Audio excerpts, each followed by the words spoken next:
expression of remorse, DHS agents have wreaked havoc in our cities. I've seen it in the city of Chicago, and acted with unspeakable cruelty against children, immigrant families, and American citizens. This administration's reckless immigration enforcement campaign is creating fear in communities and eroding the foundational tenets of our democracy. Democrats believe that Congress must do its job and rein in ICE abuses by requiring immigration agents to simply follow the same rules as local police. While Republicans claim the DHS shutdown is putting us at risk, the reality is this administration has engaged in mass layoffs of career national security officials and diverted many others from protecting the homeland of the president's with the president's mass deportation campaign. This is all while Secretary Noem is sitting on an unprecedented amount of appropriated funds, more than the United States Marine Corps. The Republicans in Congress gave her this and gave her virtual decision-making power in terms of the execution of policies.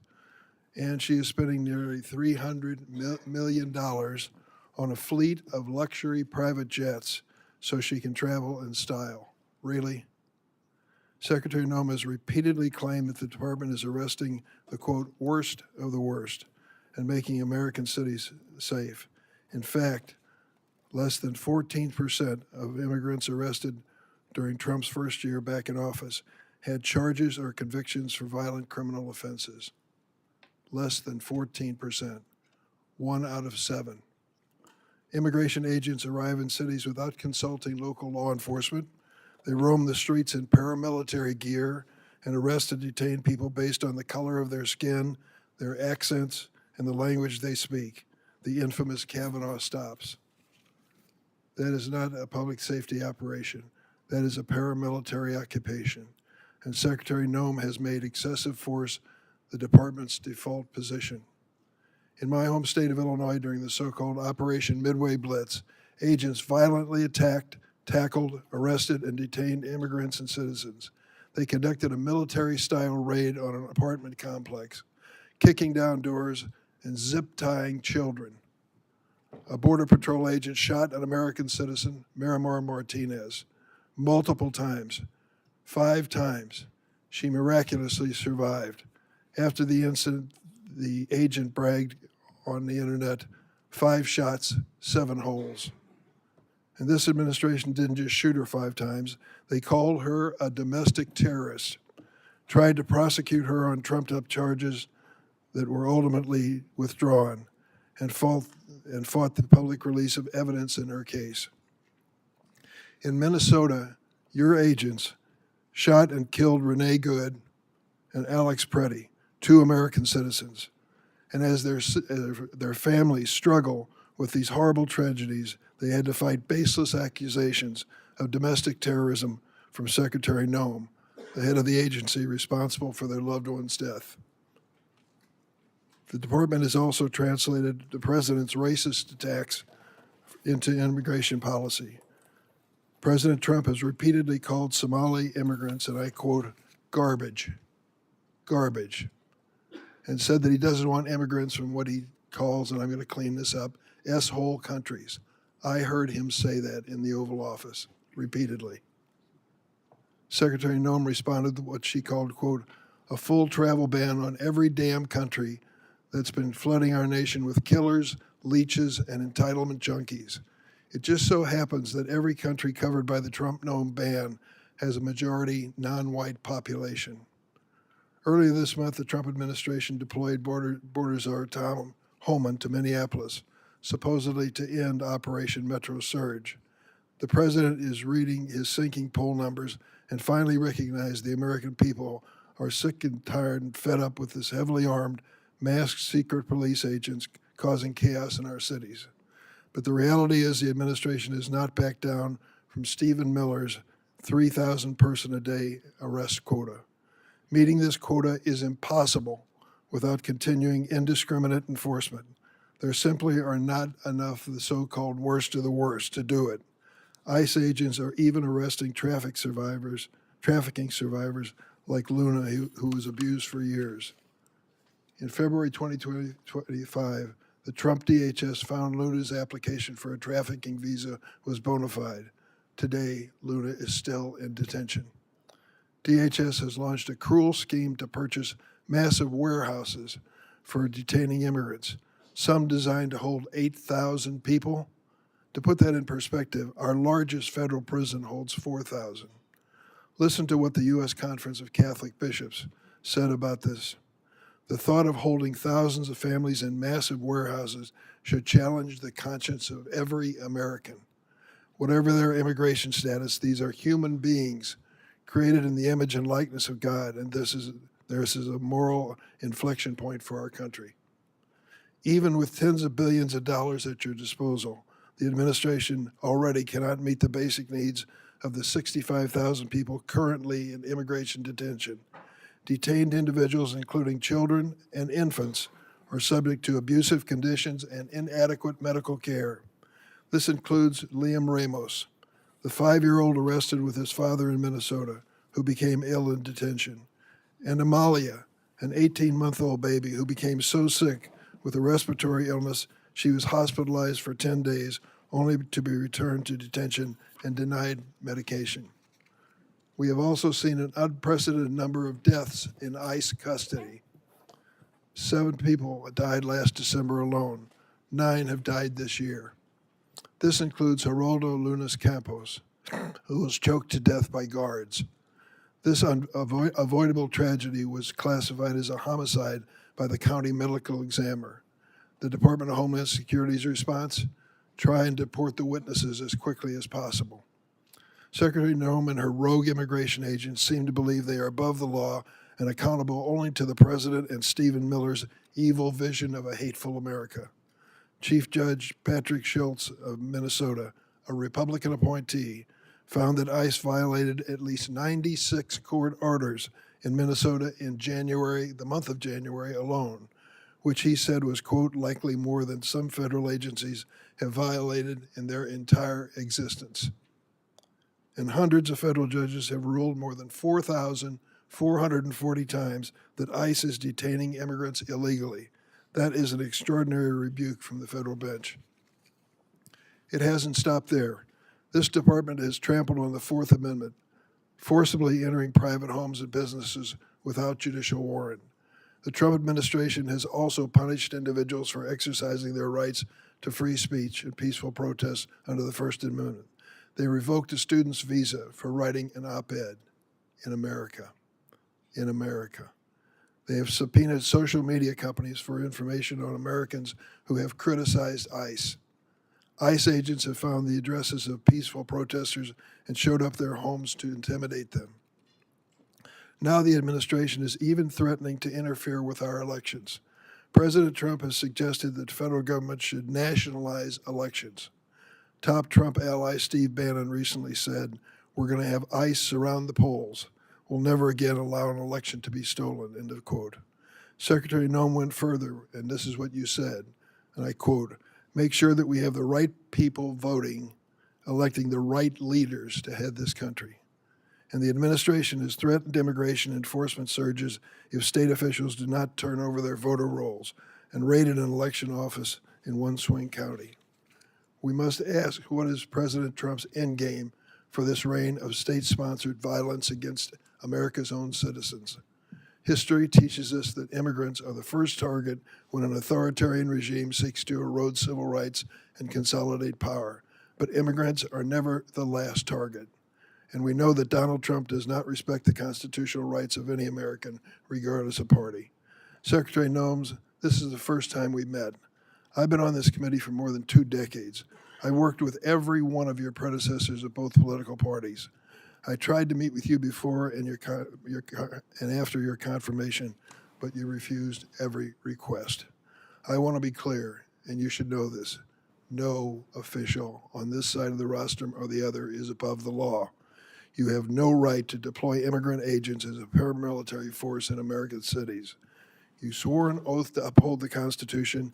You have an obligation to answer questions posed by the member of this committee so that meaningful accountability can begin for the terror we are witnessing in America every day.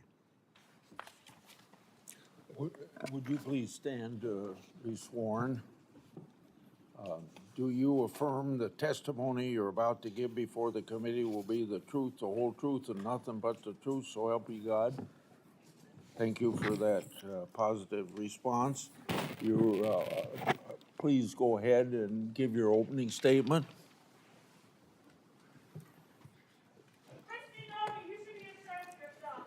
No. Okay. Well.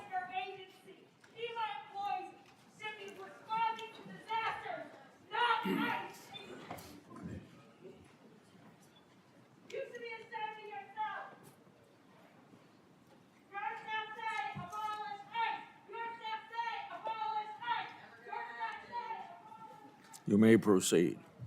Thank you, Mr. Chairman, and thank you to the ranking member, Senator Durbin, as well, and the distinguished members of this committee. I appreciate the opportunity to be with all of you today and talk about the important matters and work that the Department of Homeland Security does every single day. The Department of Homeland Security. Hey, could maybe pull the microphone closer to you, please? Okay. And the red light is on? Yep, it is. Okay, proceed.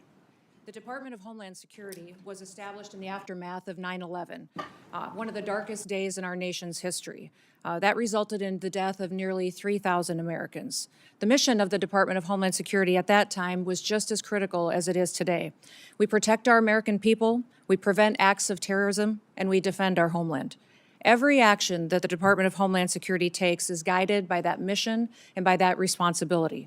Thanks to President Trump's leadership and the hard work of the men and women of DHS, our department has delivered historic results and has made our communities safer. Since the start of President Trump's second term, daily encounters along the southwest border declined by 96% compared to the Biden administration's daily average. We've reached the lowest levels ever recorded in U.S. Customs and Border Protection's history. In President Trump's first year, total Border Patrol apprehensions along the southwest border were less than the average of a single month under the Biden administration. For 10 straight months, the Border Patrol has released 0 illegal aliens into the interior of the United States. And in President Trump's historic first year back in office, nearly 3 million illegal aliens have left the United States as a result of the administration's enforcement efforts from following the law. That includes 2.2 million that have voluntarily left and returned back to their home countries, and more than 675,000 detainments and deportations. A majority of the aliens that were arrested by Immigration and Customs Enforcement have a criminal record and have been charged with or convicted of secondary crimes in addition to their initial crime of being in the United States illegally. During this period, ICE has arrested over 1,500 known and suspected terrorists, more than 7,700 known gang members, many of them that were allowed to come into this country under the Biden administration. We have also reached the lowest murder rate in the last 125 years since that data was tracked. Under President Biden, more than 450,000 unaccompanied alien children went missing or were lost due to the dangerous open border policies that were embraced. Under President Trump, the Department of Homeland Security and the Department of Health and Human Services have already located over 145,000 of these children and returned them back to their families and back to people who care about them. And we will not stop until every single one of those children is found. Fentanyl trafficking at the southern border is down. It's been cut by over 56% because of that secure border and the enforcement actions that have been taken there. And that's compared to the same period of time in 2024. The Coast Guard has seized enough cocaine the past year to prevent quantities capable of killing more than 193 million Americans, and it's kept them off of our streets. In fact, total interdiction efforts under the Trump administration have prevented 1.7 billion lethal doses of drugs from killing our next generation of Americans. These results reflect the fact that we are enforcing the laws that Congress has passed. I want to address the dangerous environment that our ICE officers face on the streets today. They are facing a serious and escalating threat as a result of deliberate mischaracterizations of their heroic work and rhetoric that demonizes our law enforcement. DHS has documented an 8,000% increase in death threats against our ICE officers and their families. as well as more than 1,300% increase in assaults while carrying out the lawful enforcement operations that they do every single day. I recognize that members of this committee may hold differing views about immigration policy, but it's important that we distinguish between disagreements over policy and the department's operational responsibility to enforce existing law that has been passed by Congress. It's our duty as a department to defend our homeland. The latest Democrat-led shutdown of DHS is reckless, it's unnecessary, and it undermines the American national security, and it harms the men and women who work at DHS and their families. Despite the House passing a bipartisan, bicameral full-year DHS funding bill, it is Senate Democrats who've chosen not to fund the department and have held this department hostage. As a result, critical national security missions, including border security, immigration enforcement, aviation security, disaster response, cybersecurity, and the protection of critical infrastructure are all being strained. Our ability to provide for a safe and successful World Cup is being hindered as well. More than 100,000 dedicated DHS employees are once again being asked to work without pay for the third time in just 5 months. At a time when we've produced the most secure border in history and removed nearly 3 million illegal aliens from our country, disrupting the department responsible for those gains is indefensible. I want to thank the men and women of the Department of Homeland Security for their professionalism, for their dedication, for their commitment to keeping America safe and continuing to show up and work even though they aren't being compensated for it. They've kept us safe and they have patience, and our success is only possible because of their service and sacrifices. I also want to thank our angel families that are behind us to tell their stories and testimonies, and also thank my husband for being here in support as well. Thank you for the opportunity to testify, Mr. Chairman, and to all the distinguished members. I look forward to your questions today. With that, I yield back. I have spoken about the 10-minute times that we have. Get it up to 10 minutes for me. It's on 5 minutes. 10 minutes. Thank you for your testimony. The previous administration's open border policy brought millions of people to this country. We don't know everyone's background or true intent for entering, but we know many of these had ill intent. Given the Iran conflict, what steps has Homeland Security taken to protect the potential against potential Iranian sleeper cells and related terrorism? Well, thank you, Mr. Chairman. We work every single day with our intelligence agencies and law enforcement partners to make sure that we are investigating and finding any threats to the homeland here within our borders. We work with the FBI often, and Homeland Security Investigations specializes in this kind of work each and every day. Not only that, we go back and we are revetting some of the individuals and some of the programs that we may have concerns about, looking at social media, also going through those interviews that are necessary for some of our programs that the Biden administration abused and perverted under their time there as well. We look at the fact, Mr. Chairman, that over the last administration, when millions of people streamed across our border, we don't necessarily know who all came into our country. We know that we have many dangerous individuals that came in unvetted, and we are working every single day to find them and to make sure that we're preventing the next attack and preventing the next crime they may perpetuate against the American people. Yeah. You heard in my opening statement about the Inspector General's report on airport security screening. After Congress had been told of the report, you announced $1 billion in airport security upgrades. Press report have sources attacking you for changing the shoe removal policy. Does the $1 billion investment relate to the issue in the Inspector General's report? And then I have a follow-up to that. Well, sir, I can't speak directly to that report because it is classified. I will tell you that all of the recommendations that the Inspector General had in that report have already been implemented, and that there was flawed data included in it. What I will tell you is the $1 billion investment is necessary at our TSA security checkpoints because it's been over a decade since a significant upgrade has happened. We have new technologies that can be used, baggage scanners, abilities to use information and new technologies to scan individuals that would be more efficient, allow people to get through the security checkpoint and get to their planes on time and ensure their safety. The number one priority of TSA is security, and we make sure that we are continuing to use all of the options and tools available to us to make sure that they are safe as they travel through our airports and in our airways. Thank you for that report. The follow-up is, was going to ask for those details, but you've given me those details. Have these details been communicated to the Inspector General? Yes, they have, sir, and I wanted to also, in regards to your comments in your opening statement, there's nothing preventing the IG from coming and briefing members of Congress, and he's free to do that. We just need to remember it's a classified document and use those protocols to ensure that it remains classified. Regarding Afghan evacuee oversight of mine, you informed my office that thousands of Afghan parolees were potential national security risk. Nearly 1,000 was reported to me on August 12th last year.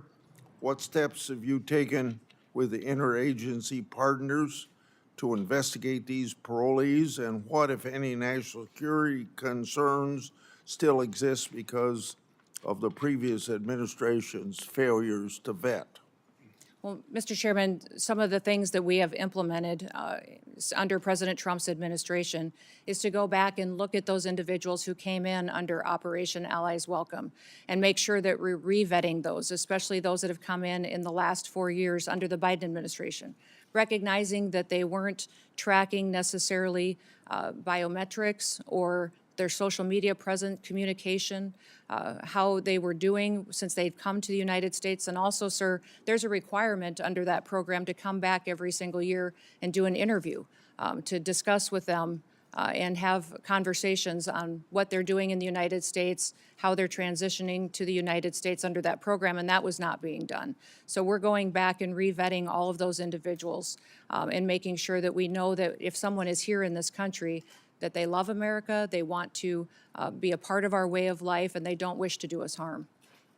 I'd like to have you provide me an update on evacuee, Afghan evacuee data.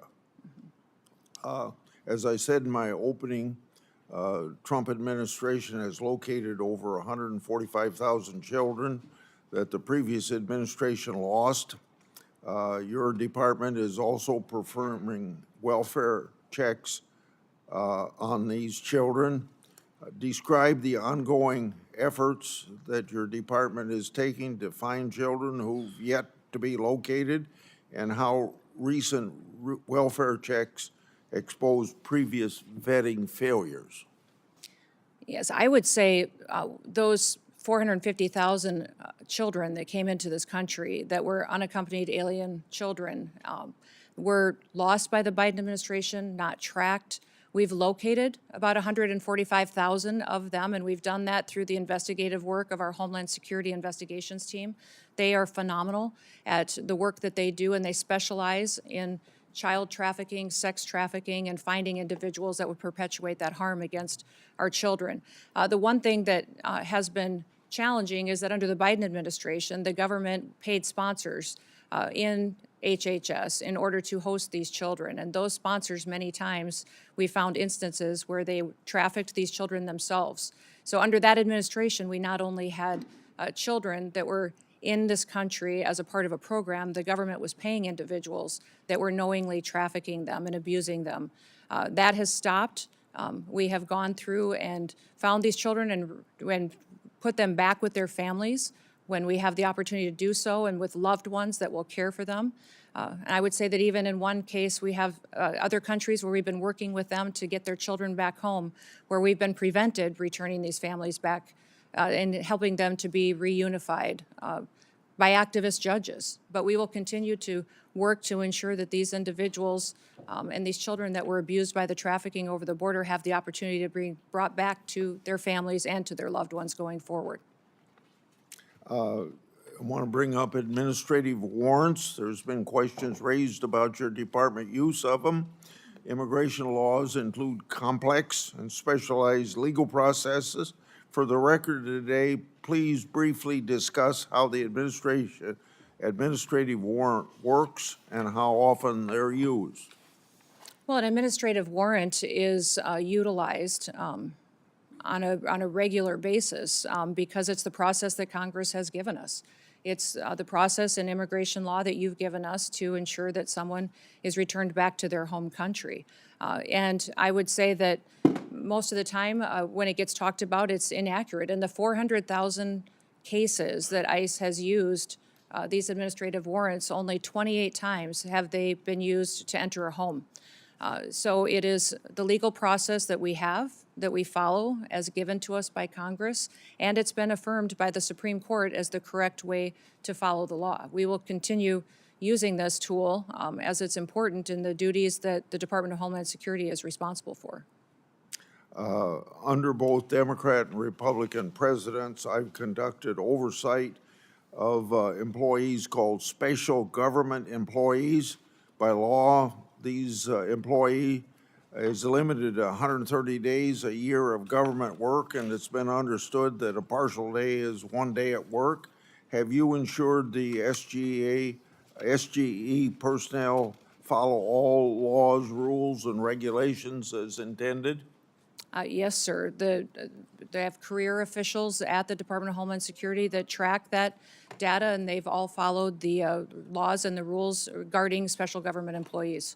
You stated that the Department of Government Efficiency found software on your government devices that was used to improperly surveil you and other political officials. What's the status of the investigation into that matter, and has any disciplinary action taken? Yes, sir, there was software that was doing surveillance on political appointees at the Department of Homeland Security. And there was measures put in place where some people were removed from their positions and accountability measures put in place. And we continue to monitor our systems as the agency that is trusted with cybersecurity and ensuring that our critical infrastructure is protected from hacking attempts from foreign nationals who wish to do us harm or individuals within this country. We take seriously the amount of software, surveillance, and work that we do within the department as well. My 10 minutes are up. Senator Durbin. Thank you, Mr. Secretary. Secretary Noem, the nation has watched horrified as immigration agents killed Renee Good, Alex Preddy. In Chicago, one of your Border Patrol agents shot Miramor Martinez 5 times after ramming her car. You and your agency rushed to brand these victims as, quote, domestic terrorists. We have ample video evidence and eyewitness testimony proving you are wrong. Your statements caused immeasurable pain to these families. Let me give you an opportunity to do the right thing. Do you retract these statements identifying these individuals as domestic terrorists? You know, Senator Dermott, when we have these situations happen, we always offer our condolences to those families, and I offer mine as well. These are tragic situations, and I can't imagine what these families go through in losing a loved one. What I will say is we always work to provide the American people with as much information as possible, that we're relying on reports from the ground and from agents that are there, and working to be transparent, and we'll continue to do all that we can to provide the accurate information and the facts to people as we can. Where did you get that information? In a recent hearing before the HISGAC committee, CBP and ICE officials testified under oath that their agencies did not inform you that Preddy was a domestic terrorist during that hearing, stated during that hearing. I was getting reports from the ground from agents at the scene, and I would say that it was a chaotic scene, as you've seen in Minneapolis and St. Paul, as immigration enforcement has gone forward, and we've worked at targeting the worst of the worst, that many times our agents have been faced with violent the victims of that violence domestic terrorists as a way to calm the scene? These violent terrorists have put them in a situation where it's unprecedented what these agents have faced it. So that situation on the ground that day was chaotic, and it was something that they were transpiring and sharing information brand them as with domestic us. terrorists?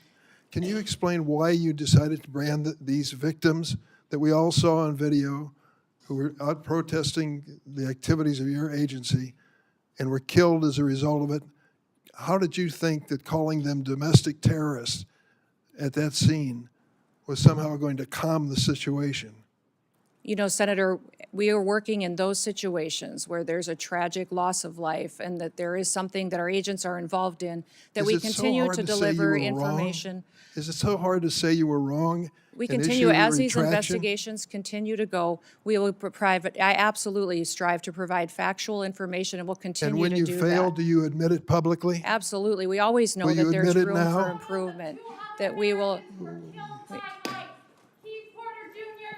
Stop the clock, so. Keith Porter Jr. and Dr. Linda Davis. They were Americans killed by ICE.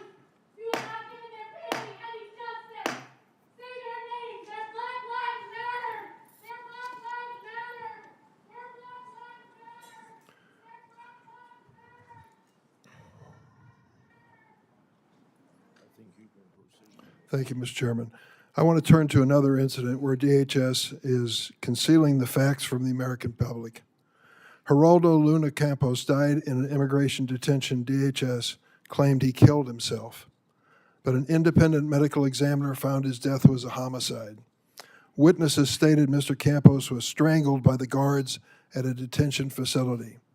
Instead of investigating this death, your department tried to deport the witnesses to the crime. It took a judge intervening to ensure the fact that these witnesses remain in the country for investigation. Secretary Noem, who ordered those witnesses be deported? Sir, I can't speak to the details of that case as it continues to be investigated, but I do know that within our detention facilities, we have the highest federal standards of any detention facilities compared to state or other local Did you facilities hear that may there- detain. There was an effort to deport the witnesses? Sir, I'm not aware of that, and I will continue to look at that. Whenever there is an incident where we have someone who works for DHS that has done something wrong, there is always an evaluation, an investigation, and there is consequences for that. So we will continue to do that investigation and make sure that the right thing is done if Who's something doing was. the investigation? There are internal investigations Internal within. investigation. Is that what you're saying? Yes. ICE and, Outside independent agency that's part of that investigation? not that I'm aware of at this point in time, but I may not be able to speak to the details of this case because I'm not fully Shame, a informed on it. man lost his life. Just last week, the Republican-appointed chief federal judge in Minnesota identified over 200 court orders that ICE officials had violated in the last 2 months. He wrote, quote, "The court is not aware of another occasion in the history of the United States in which a federal court has had to threaten contempt again and again and again to force the U.S. government to comply with court orders." In a sworn declaration, the Trump Justice Department itself acknowledged that your agency has violated court orders more than 50 times in recent weeks in one state, New Jersey. Secretary Noem, is DHS required to follow federal court orders? Yes, sir, and we do comply with federal court orders. How do you explain that your agency has repeatedly violated court orders, as your own administration has admitted? Sir, we follow court orders, and when they apply and when the jurisdiction and decision is applicable to a federal agency like ours. I'm sorry, would you clarify what you ended that with? We follow court orders when they are given to us. Federal court orders, we follow, So absolutely. these judges are wrong? No, I'm not saying that they're wrong, and I can't speak specifically to that statement that was given. Let me ask you about DACA. Are you familiar with the program? Yep. Do you understand the people that are covered and protected by DACA have to go through a background check, which includes a criminal check? Yes or no? Yes? You do? Last week, your agency informed us that last year ICE arrested 261 DACA holders and deported 86 of them. We learned about a DACA recipient who'd lived in this country for decades, was arrested by ICE at her green card appointment. In tears, she hugged her daughter goodbye. She was deported to Mexico within 24 hours. Madam Secretary, why have you deported dozens of DACA holders who had to comply with a criminal background check to be eligible for DACA? Sir, we follow all laws as applicable to the Department of Homeland Security Why and did you how we deport handle them? detainment and deportations. Why did you deport them? I don't know the details of that specific case you just read, but I'll look into it, sir. But we ensure that we follow the law that applies to our department and who we detain and who we deport back to their home You countries. clearly violated the law if that is the case. Let me ask you about the fact that 85% of the 400,000 immigrants that ICE arrested during President Trump's first term in office had no violent criminal record. The president said over and over at his rallies, we're going after the worst of the worst, the terrorists, the murderers, the rapists. And then it turns out that 85% of the people you've gone after have no criminal history whatsoever. How do you explain that? Sir, when you talk about violent crimes, what you're saying, the crimes that don't matter, that you aren't counting, are ones that affect American families every single day. You're not counting DUIs, you're not counting embezzlements, you're not counting theft, and you're not counting the other crimes against people and drug trafficking and proliferating that. So if you don't count those as crimes, I that know these they do individuals count them. and They count them, impacting and families in this country, They are counted, and they calculate Those- 14% of those that you those are not arrested. counted in your 14%. If you were counting crimes that these individual illegal aliens in this country have committed, it would be well over 65 to 70% of the individuals that are detained today have those crimes on their record, besides the crime of being in this country Going to back illegally. that up with some information for me? Absolutely, I will. I certainly hope you will. How does taking a father from a child dying of cancer qualify?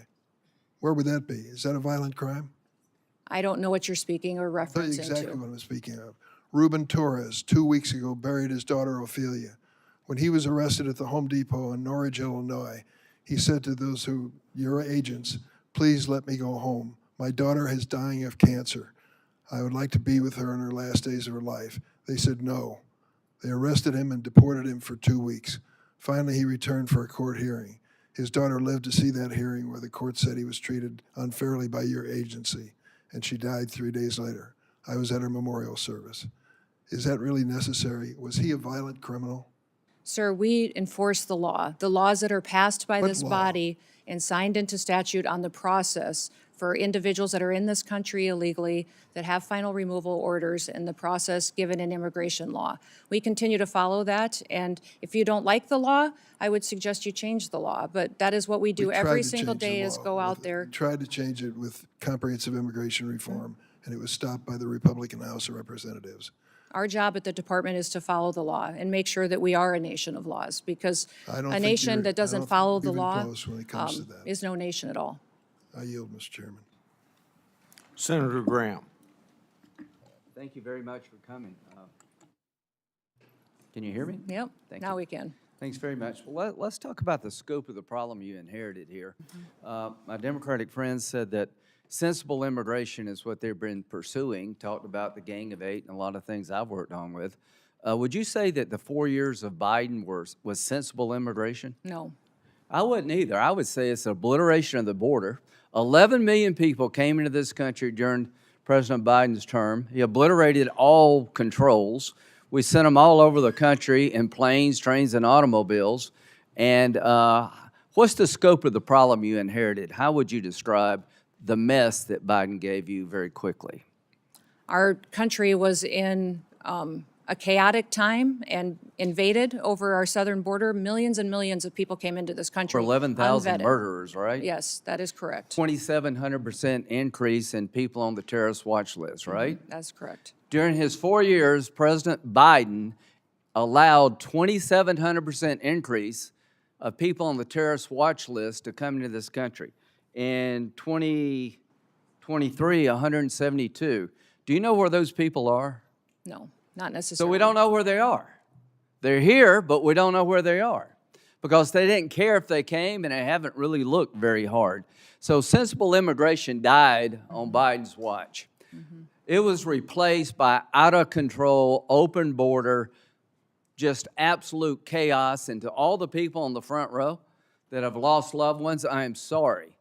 Your family members are a victim of an out-of-control, Democratic-led effort to obliterate the border, and every senator on this side of the aisle, that side of the aisle, did nothing about it. Now, they want to talk to you about problems we've had. Are these shootings being investigated in Minnesota? Yes, they are. They should be investigated in Minnesota. We want to have orderly processes. How would you say being an ICE agent is right now, the stress they're under? I think it's unprecedented for them every day. I think it's miserable.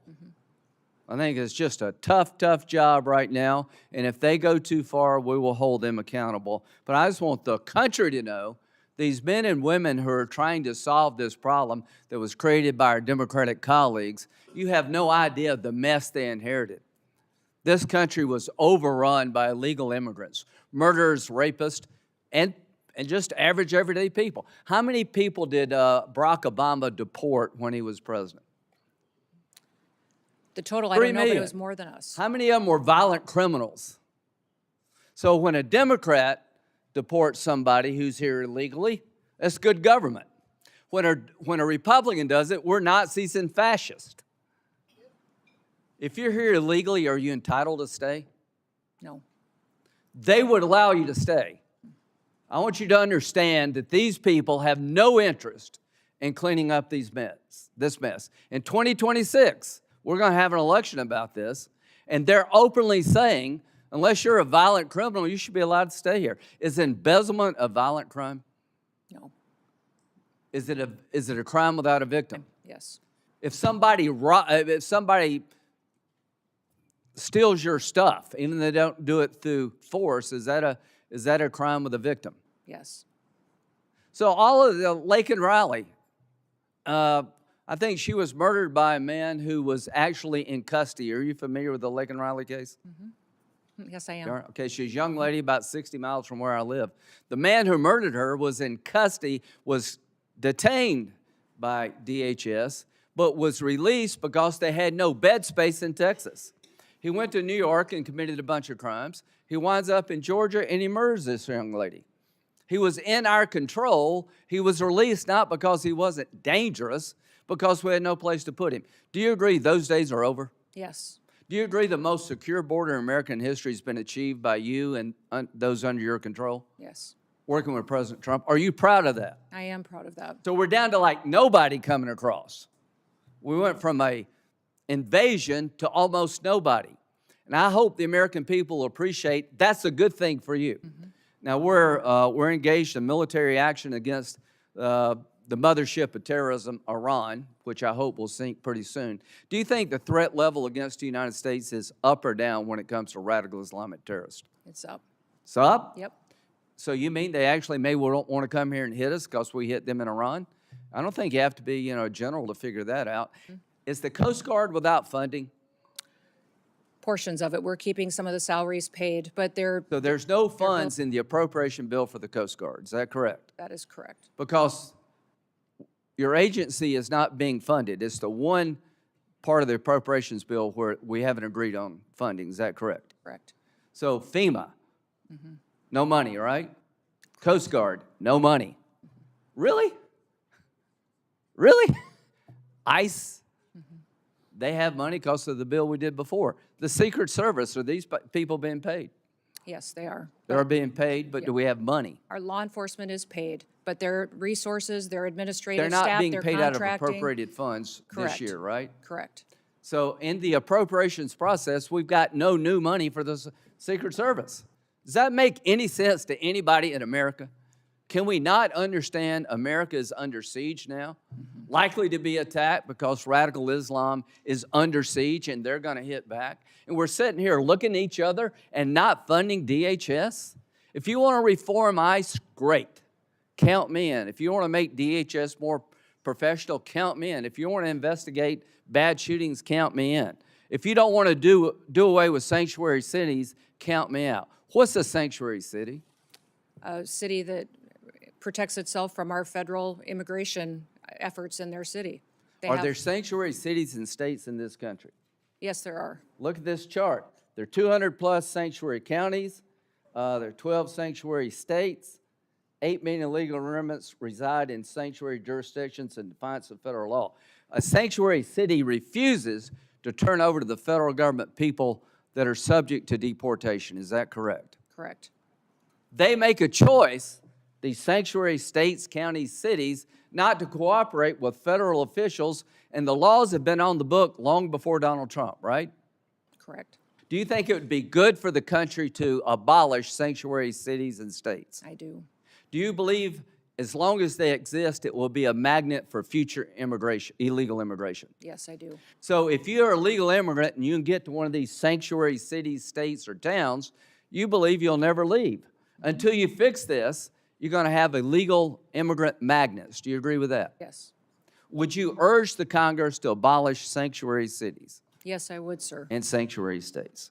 When it comes to the threat level against our homeland, how would you characterize it right now?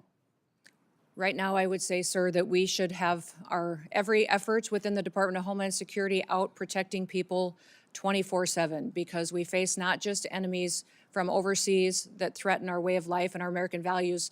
The Biden administration let them here. They let them in our borders. They're in our hometowns.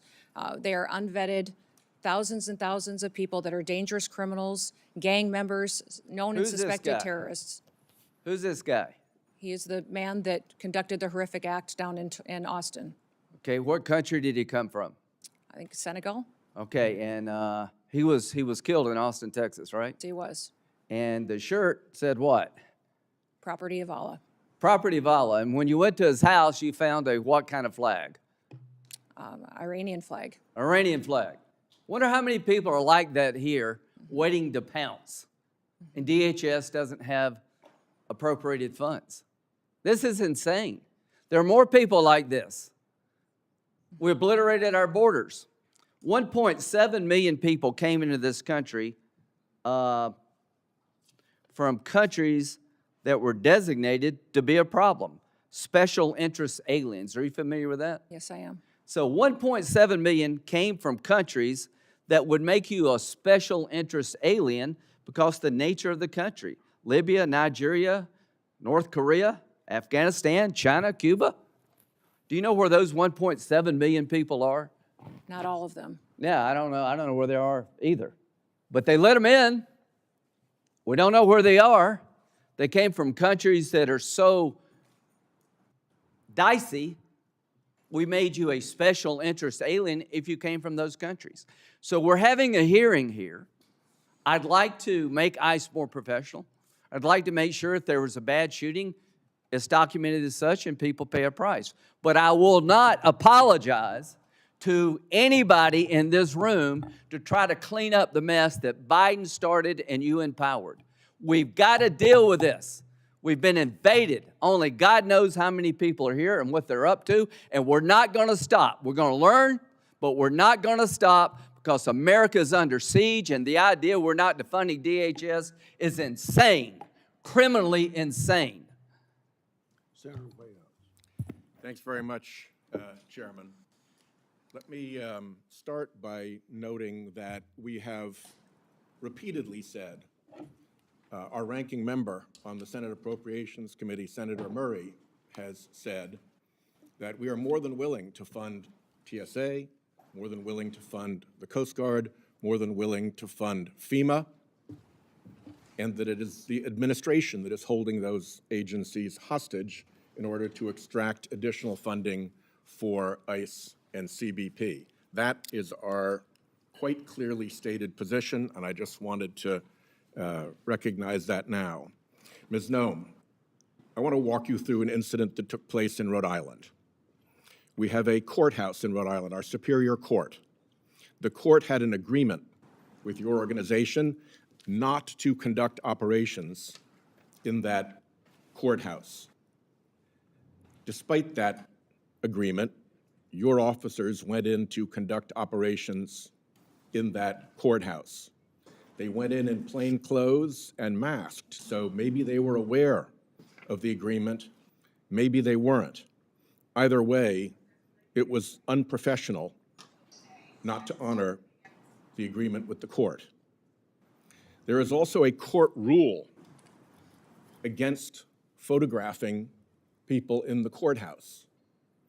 They were photographing people in the courthouse. They either didn't know or didn't care about that court rule. Either way, it was unprofessional. They were pursuing an intern and taking photos of this young intern who was not the person supposedly sought. The intern was in high school. The person sought was in his 30s. It shouldn't be too hard to tell the difference. They couldn't. It was unprofessional. A state judge escorted the intern out to his car to take him back to high school. The agents didn't recognize the judge. They operate against the agreement in a courtroom and don't bother to know who the judges are. Again, unprofessional.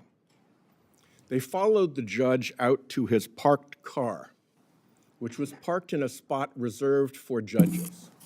Whether or not they already knew he was a judge, it does not take much in terms of powers of deduction to understand that the person getting into a car in a parking spot reserved for judges is probably a judge. Again, unprofessional. Then they threatened to smash his windows and drag him from the car. A judge with a high school intern in the car who's not the guy they're looking for. That kind of escalation seems unprofessional and irresponsible.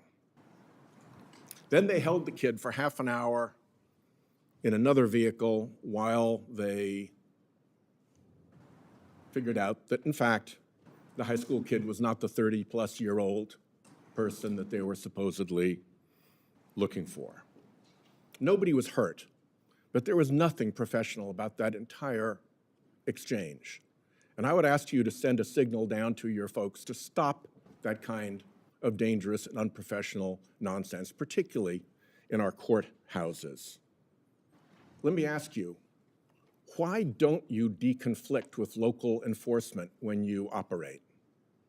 Our officers do. We welcome cooperation from local law enforcement and want them at the state level, at the local level, to cooperate with us so that we can continue to conduct our federal operations That's the different with the thing. safety of the cooperation that comes from those types of agreements. Deconflicting and cooperating are two different things. They can overlap, but they are two different things. You deconflict when you plan an operation in another law enforcement agency's jurisdiction, like here, the court sheriffs, and let them know what you're going to do. This all could have been headed off if you'd spoken to if your people had spoken to the sheriffs first and said, we're concerned about this guy. Oh no, he's an intern, he's in high school. None of this was necessary if they had bothered to deconflict. So please, send the message down to your people that there's a reason that deconflicting is standard law enforcement practice for, among other things, officer safety. Will you do that? Yes, sir, but I will tell you that our law enforcement are being doxxed at unprecedented levels.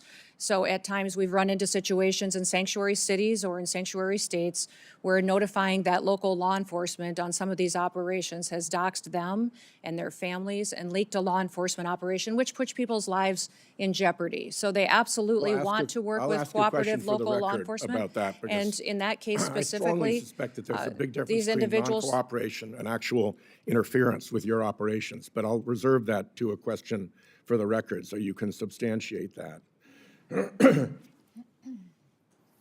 Could you explain this?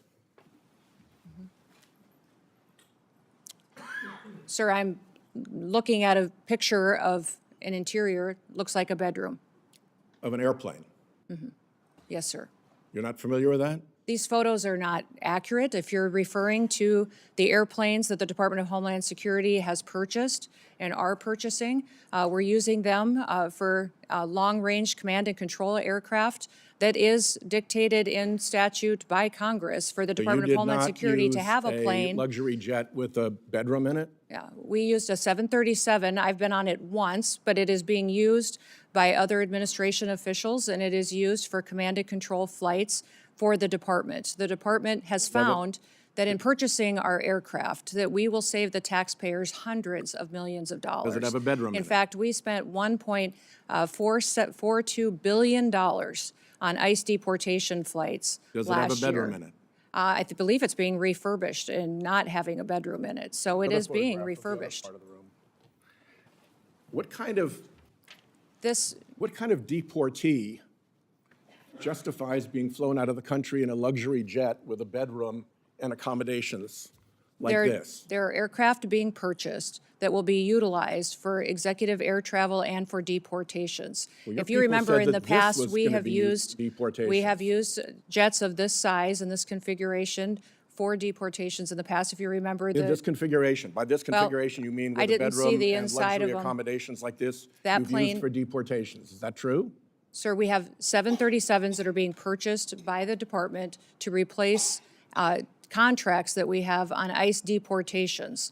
That's what they're going to be used for. And in fact, the Coast Guard is the only entity within the Department of Homeland Security that has jets at this point in time. They had two G5s that were 20 to 25 years old Let me ask that are you being about replaced the so that they can response continue to serve our from Coast Guard and our military Some senior for administration years to come. officials about these aircraft. They've been reported as saying, although they don't want to say publicly this, but individuals described as senior administration officials have described these airplane purchases as the world's worst deal and an abuse of federal funds. Can you tell me what the Republicans on this committee who voted for what I call the billionaires bill that gave you the money to buy these jets knew about your plans to acquire luxury jets when they voted for that money? The dollars for these airplanes was appropriated by Congress. In fact, it's mandated from Congress and rules that you've given us that we need to have a long-range command and control aircraft that will seat up to 17 people in the Department of Homeland Security for national security purposes. We are complying with the law. Those planes are being refurbished and will be utilized we'll for that, see. and they'll be quick utilized questions by in my members of last the minute, if you don't administration and mind. other components. First, They will also cut our costs, sir, First, in my last by minute, almost if you don't mind, 40%. We are saving the you- taxpayer 40% by purchasing our own aircraft May I and have a operating minute? them rather than being susceptible to the contracts that they have today. may I have an extra 2 minutes to fill in the filibuster there? I'll give you 30 seconds beyond the 44 Will seconds you- you got now. Truthfully answer a question for the record about your role in stopping the civil rights investigation into the Minnesota shootings. Sir, I don't know what you're talking about. I did not stop any investigations whatsoever. Will you testify truthfully if you get a QFR? Yes, I testify You- truthfully. I did not And will you stop. testify in the District of Columbia Federal Court contempt proceeding? Sir, I do not know what you're referencing, and I would hope for some context. The federal district court contempt proceeding related to the deportation, contrary to a court order, of individuals to Venezuela. Will you testify in that proceeding? Sir, I think that you're referencing something that I have a gag order to, but I can certainly follow up with you. My time's up. Thank you.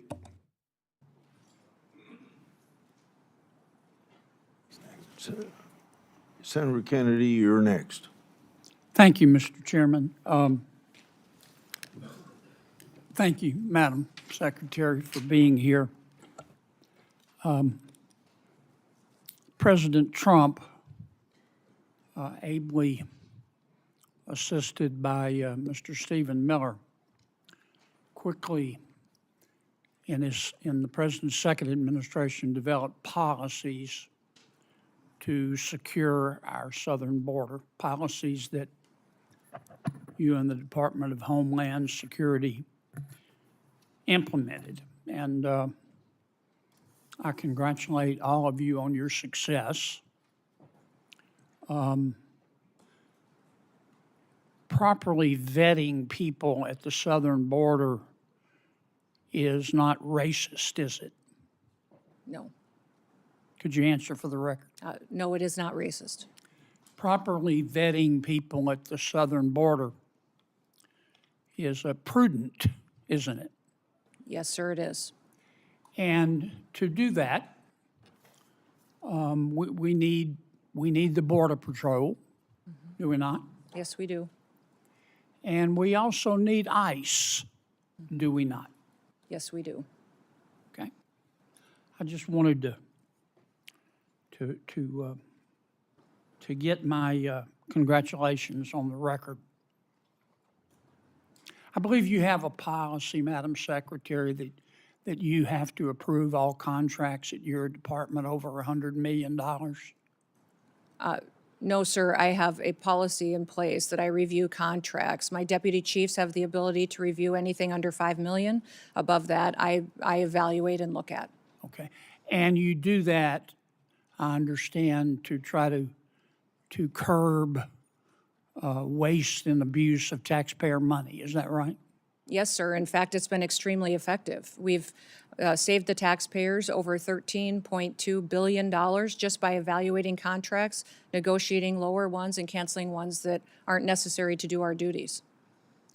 How do you square that concern for waste, which I share, with the fact that you have spent $220 million running television advertisements that feature you prominently?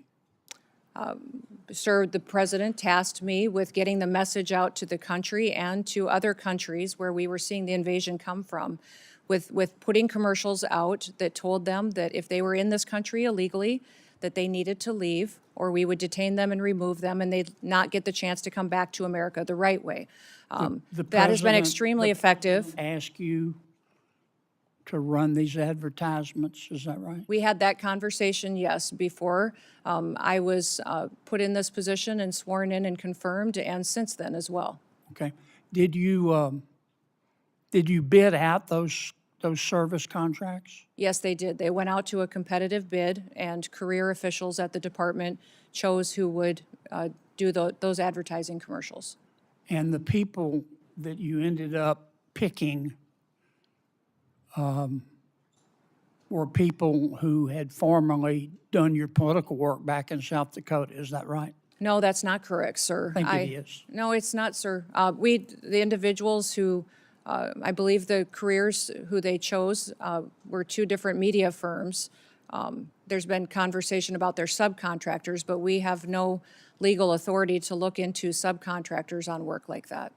Okay. And you're saying that, you're testifying that President Trump approved this ahead of time? Is that my understanding? We had conversations about making sure that we were telling people. No, ma'am. I'm asking you, sorry to interrupt, but the president approved ahead of time you spending $220 million running TV ads across the country in which you are featured prominently. The Yes, sir, president- we went through the legal processes, did it Did the correctly, president worked know with you were gonna do OMB. this? Yes, He did? yes. Okay. And one thing, Senator, I think would be helpful to know is how effective that communications has been. That Well, they were overwhelmingly. effective in your name recognition. I mean, I personally just, I mean, to me, it puts the president in a terribly awkward spot. And and I'm not saying you're not telling the truth. It's just hard for me to believe, knowing the president, as I do, that you said, Mr. President, here's some ads I've cut, and I'm going to spend $220 million running them, that he would have agreed to that. I don't think Russ Vogt at OMB would have agreed to that. It's something we have to defend. I'm on the Appropriations Committee.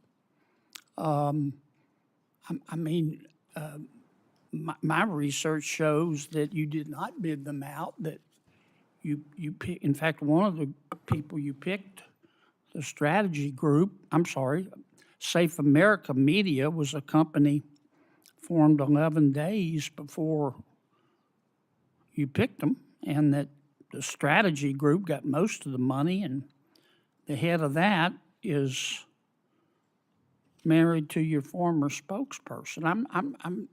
Look, we all have friends who are qualified. I'm not quibbling with that. It troubles me.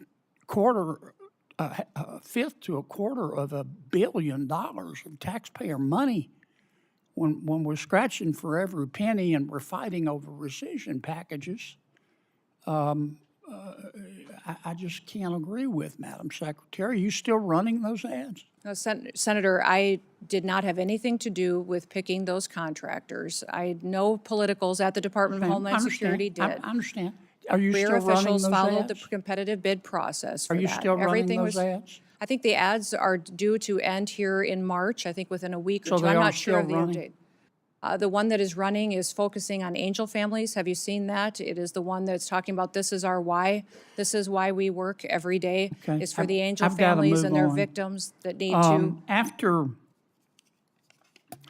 the two killings in Minneapolis, and I think there's a lot of video on them, Madam Secretary. I think people can see the video and draw their own conclusions. Are you and your department conducting an investigation of those? Sir, the investigation is being led by the FBI. HSI was involved. In fact, our HSI agents on the ground. I'm sorry to cut you off, but I got so little time. I believe at the time, you said these were acts of domestic terrorism, is that right? Sir, in answer to questions at the press conference that afternoon, it was that it appeared to be. Yeah. But you said these appeared to be acts of domestic terrorism. And as I've said previously in this hearing, But is that first, Madam Secretary, did you say that? we're getting I think it's been information from widely a chaotic reported. scene on the Did you say ground that? and relaying information to the American people. Okay. Now, again, those videos are public. People can draw their own conclusions. I think it'd be safe to say you got some pushback on that. Mm-hmm. Would that be fair? Yes, sir. And you had some criticism. I'm not saying the criticism was accurate or inaccurate. I think you did. What got my attention was that you blamed those statements on Mr. Stephen Miller at the White House. Did you not? No, sir, I did not. And in fact, where you're seeing that is in a news article of anonymous sources. And anonymous sources say a lot of things, but I've never said that at all. Well, here's what you said on the record.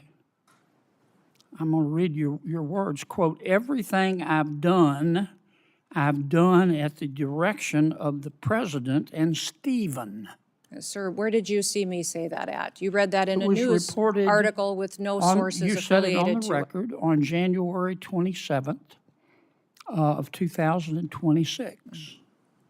Did I Sir, read your words accurate? I enjoy working with the president and with Stephen Miller, and that day we were working to get as much information to the American people as possible. That is what we'll continue to do, and as that happens, we'll go Do you forward. think And, it was fair to blame Mr. Miller? sir, for I your did not do words? that. You're reading from a newspaper article Yes, with ma'am. anonymous sources. Are you denying that you said that? Sir, I'm not going to speak to that situation that is relayed on anonymous sources that no This one has wasn't heard me anonymous. say that. It was you. No. Who I mean, you reported said that it. to that newspaper? They're quoting you on the record, saying it's Stephen's fault. Thank you, Mr. Chairman. Senator Klobuchar. Thank you, Mr. Chairman. Secretary Noem, as Secretary of Homeland Security, you oversaw Operation Metro Search, is that correct? Yes, as secretary, I oversee ICE and CBP and HSI officers that were there doing their work. Over 3,000 ICE agents, border control to Minnesota, outnumbering our 10 Metro Police departments, outnumbering by 3 to 1 the number of sworn police officers in Minneapolis and St. Paul. Is that correct? We were working to do targeted operations against Just if you could criminal, answer yes illegal or no. aliens, and we needed to do that in a safe manner to make sure that we could ensure the safety of our law enforcement Two officers. of my constituents, Renee Good and Alex Preddy, were killed. They should be alive today. In fact, in 1 month in the city of Minneapolis, when you look at the 3 fatalities that were results of shooting, 2 of 3 were committed by federal agents. Are you aware of that? Yes, I am. So your agents not only Their actions resulted in the deaths of 2 innocent American citizens, but they repeatedly violated my constituents' First Amendment rights to assemble. You say you believe in the Second Amendment right to bear arms, but Alex Preddy was criticized repeatedly by officials in the administration for having a lawful permit to carry and having a gun. Your agents violated the Fourth Amendment rights of my constituents by ramming through doors of innocent people's homes, innocent citizens' home, without any kind of a warrant, and violated the Fifth Amendment right to due process. So as I've shared with my colleagues, if you believe in federalism, in freedom, and in liberty, you should be horrified by what the Department of Homeland Security did in Minnesota. So my first question is, having spoken to Mr. Homan, what is the exact number of DHS agents still in Minnesota? Well, I believe that there is still close to 650 there, counting the investigators that are there, working to get to the bottom of the unprecedented fraud that has been found in the Medicaid Was funding. 5-year-old Liam involved in that fraud? As you know, I am all in on prosecuting fraud. I put in place the U.S. attorney who exposed the fraud under the Biden administration and brought the bulk of the prosecutions, and also recommended to Mr. Blanche that Joe Thompson be the acting U.S. attorney who led those prosecutions and now has left the office because the Department of Justice asked him and many others to investigate Renee Good's wife instead of doing their jobs doing fraud. So what I want to know is, when are you going to get down to the original footprint as promised to us? We're continuing to work at that, although those investigators will continue to stay there to get to the bottom of that fraud, to make sure that those vulnerable people that rely on those programs actually get services from those federal dollars that are spent, that it's not stolen by criminals and used by individuals Okay, to enrich let's use themselves one and send it out example of the here, country. Secretary. Chung-Li Tao, are you aware that agents bashed in the door of a U.S. citizen, a Hmong elder with no criminal record? I can't speak to the specifics of that Did you case. see the photos of that man being dragged out of his house in Crocs and in his underwear? Yes, I did. Do you believe that he was involved in fraud? Do not know where that status of that investigation is. Are you aware that he is a son of a beloved nurse that treated our soldiers in Vietnam? I believe that we have laws in this country that need to be enforced and need to be applied Your equally to agents, everyone. speaking of enforcing the laws and following the laws, did they have a judicial warrant when they rammed through an American citizen's door? Our law enforcement officers follow the same protocols and procedures that all law enforcement do. Are as you to how aware they that he move tried forward. to show his identification to show that he was American citizen and they didn't want to see it? Again, these officers conduct themselves in processes. If something was done inaccurately, then certainly we will make sure that we correct it and rectify it in the Are future. you aware that the person they were looking for was in prison and had been in prison for years? His Yes, name I was am. Lou That's a Muan? target. Yes, we do targeted operations going after and Do looking you for. agree that it is unacceptable for your agents to ram into someone's door and drag someone out in their underwear in below zero temperatures when they have the wrong guy?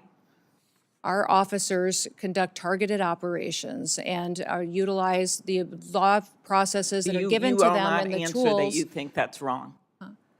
They needed to identify that individual, and They that couldn't individual. identify him by looking at his identification. Instead, they had to drag him out, throw him in a car, and drive him around for an hour. How about pulling off off-duty police officers, Madam Secretary, every single one of whom made clear who they were? They were people of color, off-duty police officers. In Brooklyn Park, Minnesota, the chief described how one off-duty officer, someone of color, a U.S. citizen, was stopped and confronted by ICE agents with their guns drawn, demanding her proof of citizenship. As Chief Bruley said, I wish I could tell you that this was an isolated incident, but the other chief said it had happened to their own officers. Why were these officers stopped? We have thousands of law enforcement operations that we do every single day. Do you think they were stopped get because they were people of murderers color? and Were they rapists racially and drug profiled? traffickers Ms. off Noem. our streets? When I look at these American families that have been victimized by criminals that we have removed from cities and from communities. I'm grateful for the work that our ICE officers do. And by your Are only you defending, defending stopping I would like off-duty to hear you police talk about officers some of the of color operations and that we've done dragging a to Hmong bring elder people out of to his justice. home? When you only talk about these situations like this that we are conducting, and you don't talk about the good work that they do to protect people from being victimized by people that are in this country that want to conduct violent crimes against them or take advantage of them. The laws need to apply to everyone, and we're out there enforcing the law. I am a former prosecutor, Context is Ms. Noem, and incredibly I important. have always in every worked with our situation. police well, but that's not what was going. These ICE agents were not following police procedures. After the killings of Renee Good and Alex Preddy, when I spoke to Alex's parents, they told me that you calling him a domestic terrorist, this was directly from them, the day after he was killed. A nurse in our VA, Alex, one of the most hurtful things they could ever imagine was said by you about their son. Do you have anything you want to say to Alex Preddy's parents?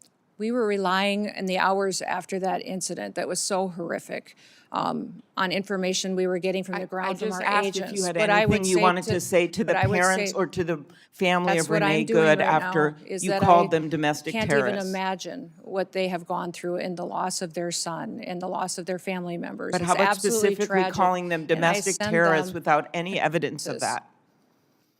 Sir, ma'am, I did not call him a domestic terrorist. I said it appeared to be an incident of. I think the parents saw it for what it was. After the killings, the federal government refused to cooperate with state law enforcement. Agents blocked Minnesota investigators from accessing the scene. I know because I got directly calls from the mayor. I tried to call the DOJ.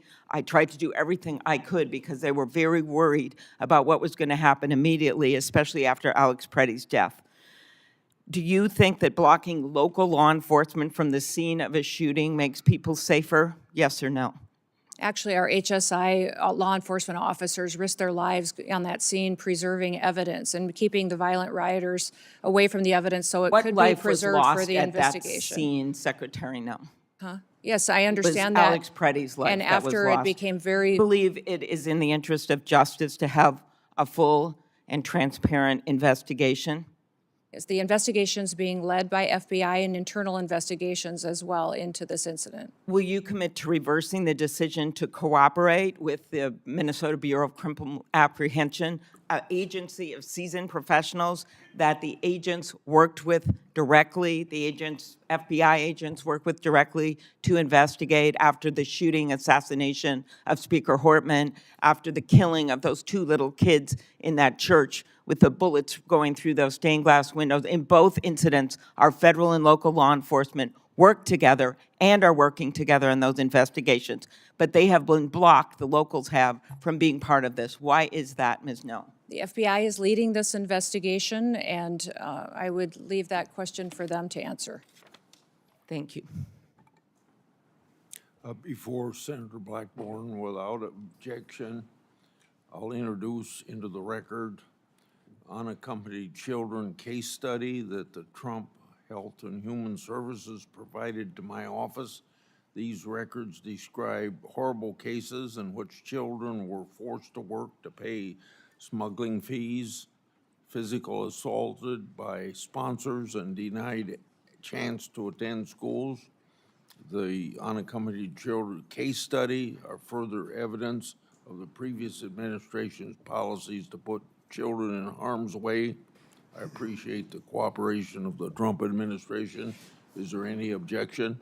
Mr. Chairman, Proceed. I do not object, but I would like to have unanimous consent to enter into the record the details of the 3 instances where the Secretary referred to the victims that we've discussed and as engaged in acts of domestic terrorism.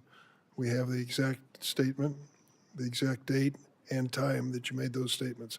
I'd ask unanimous consent to put those in the record. On both requests, any objection? No objection heard. Senator Blackburn.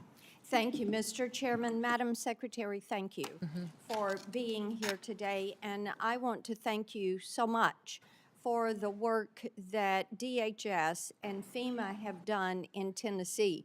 with the recent ice storm, but also previously with Hurricane Helene, and the responsiveness we have gotten from FEMA, the difference from the previous administration and your administration has been noted by people in Tennessee, and I just want to express my gratitude to those employees that are working so hard. So we truly are grateful for that. I want to go back to something Senator Durbin said in his opening statement. He referred to the Biden policy, immigration policy, as sensible and humane. And in his comments, he said there was a sensible and humane way to deal with immigration, but he felt like Biden's policy was sensible and humane, and what you all are doing is not sensible and humane. And this struck me because the Biden administration allowed hundreds of thousands of those illegally entering the country. We have seen hundreds of thousands of migrant children that have been lost. There is nothing sensible and humane about that.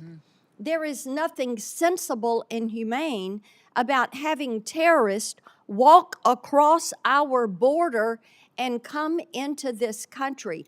There is nothing sensible and humane to these wonderful families who are grieving the loss of loved ones, that somebody illegally came in the country and took the life of their loved ones.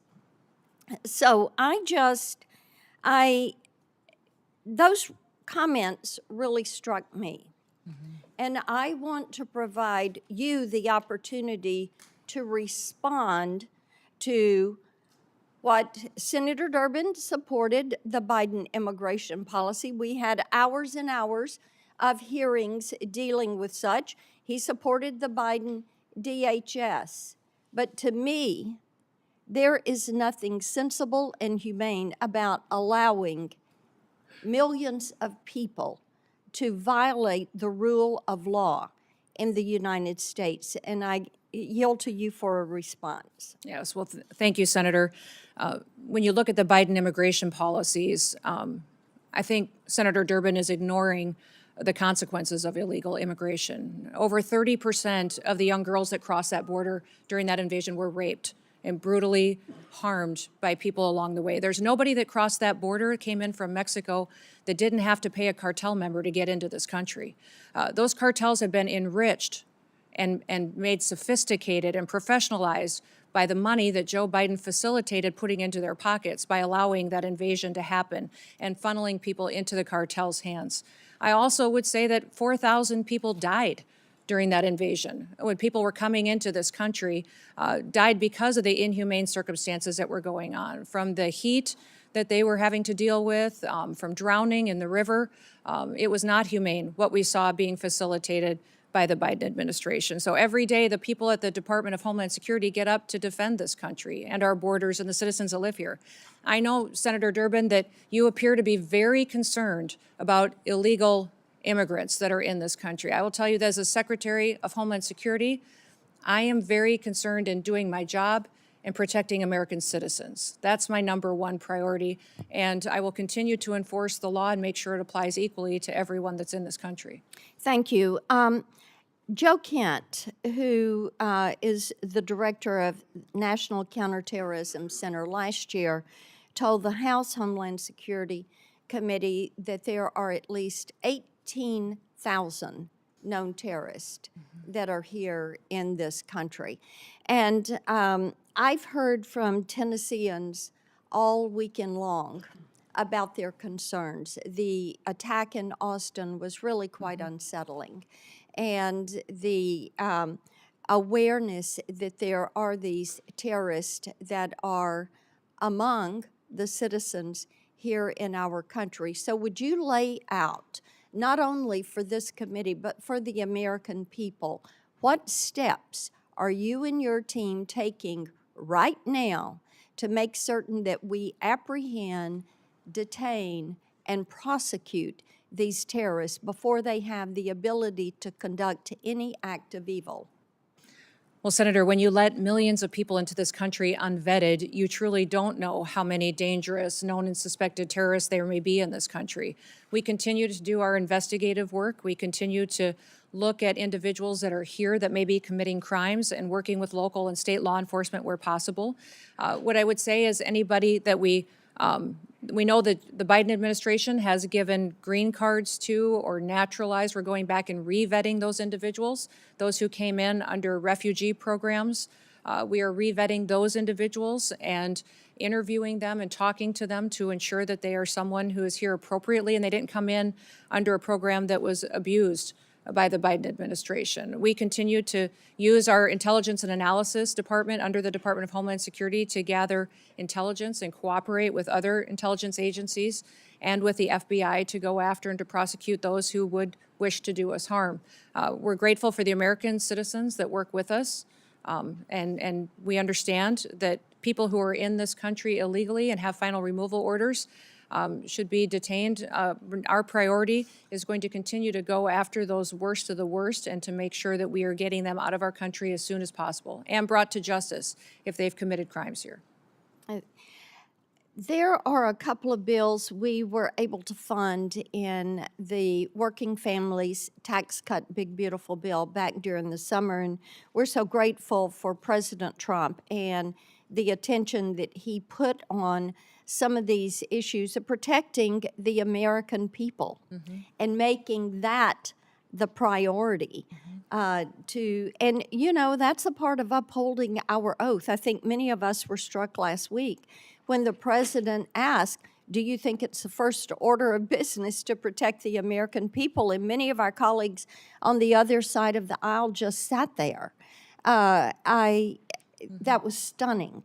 So we're grateful for this focus on protecting our people. There were two bills, the Prince Act and the End Child Trafficking Now Act. These are pieces of legislation I've pushed forward.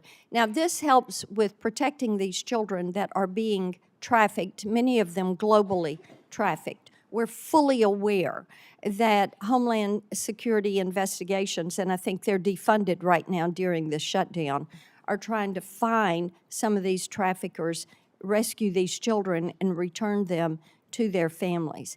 These two bills allow the collection of DNA and fingerprints so that we can stop this repeat trafficking of children. And I want you to talk for just a moment about the importance of having this legislation on the books and how you are using this to help break these global trafficking rings. Yeah. No, I appreciate those bills, and I'm hoping that this body will find them important and get them signed into law as soon as possible. Collecting of DNA is incredibly important to making sure that children aren't being abused or trafficked. But we saw many times during the Biden administration where the same child would be used by cartels to move individuals into this country illegally. And so one of the policies we put it back in place as soon as President Trump came into the White House is DNA testing of those individuals coming into our country. When we interdicted them, that we would ensure that they were the family that they said that they should be, and that those children weren't being moved with strangers or abused and trafficked by them. One of the things that has come up regularly when I'm out and about around Tennessee is that we have some of these mayors and governors that have recently demanded millions of dollars in taxpayer reparations for having ICE in their communities. Now, in the case of Minnesota, they're looking at as much as $18 billion in fraud. $18 billion. And what they've uncovered there, what they allowed to happen, whether they want to say they knew about it or they didn't know about it, but it appears they knew about it, and we'll let the investigation bear that out. What do you say to these mayors and governors who are defying the law by having a sanctuary city for illegal immigration that are allowing rampant fraud of taxpayer money. It is not their money, it is taxpayer money.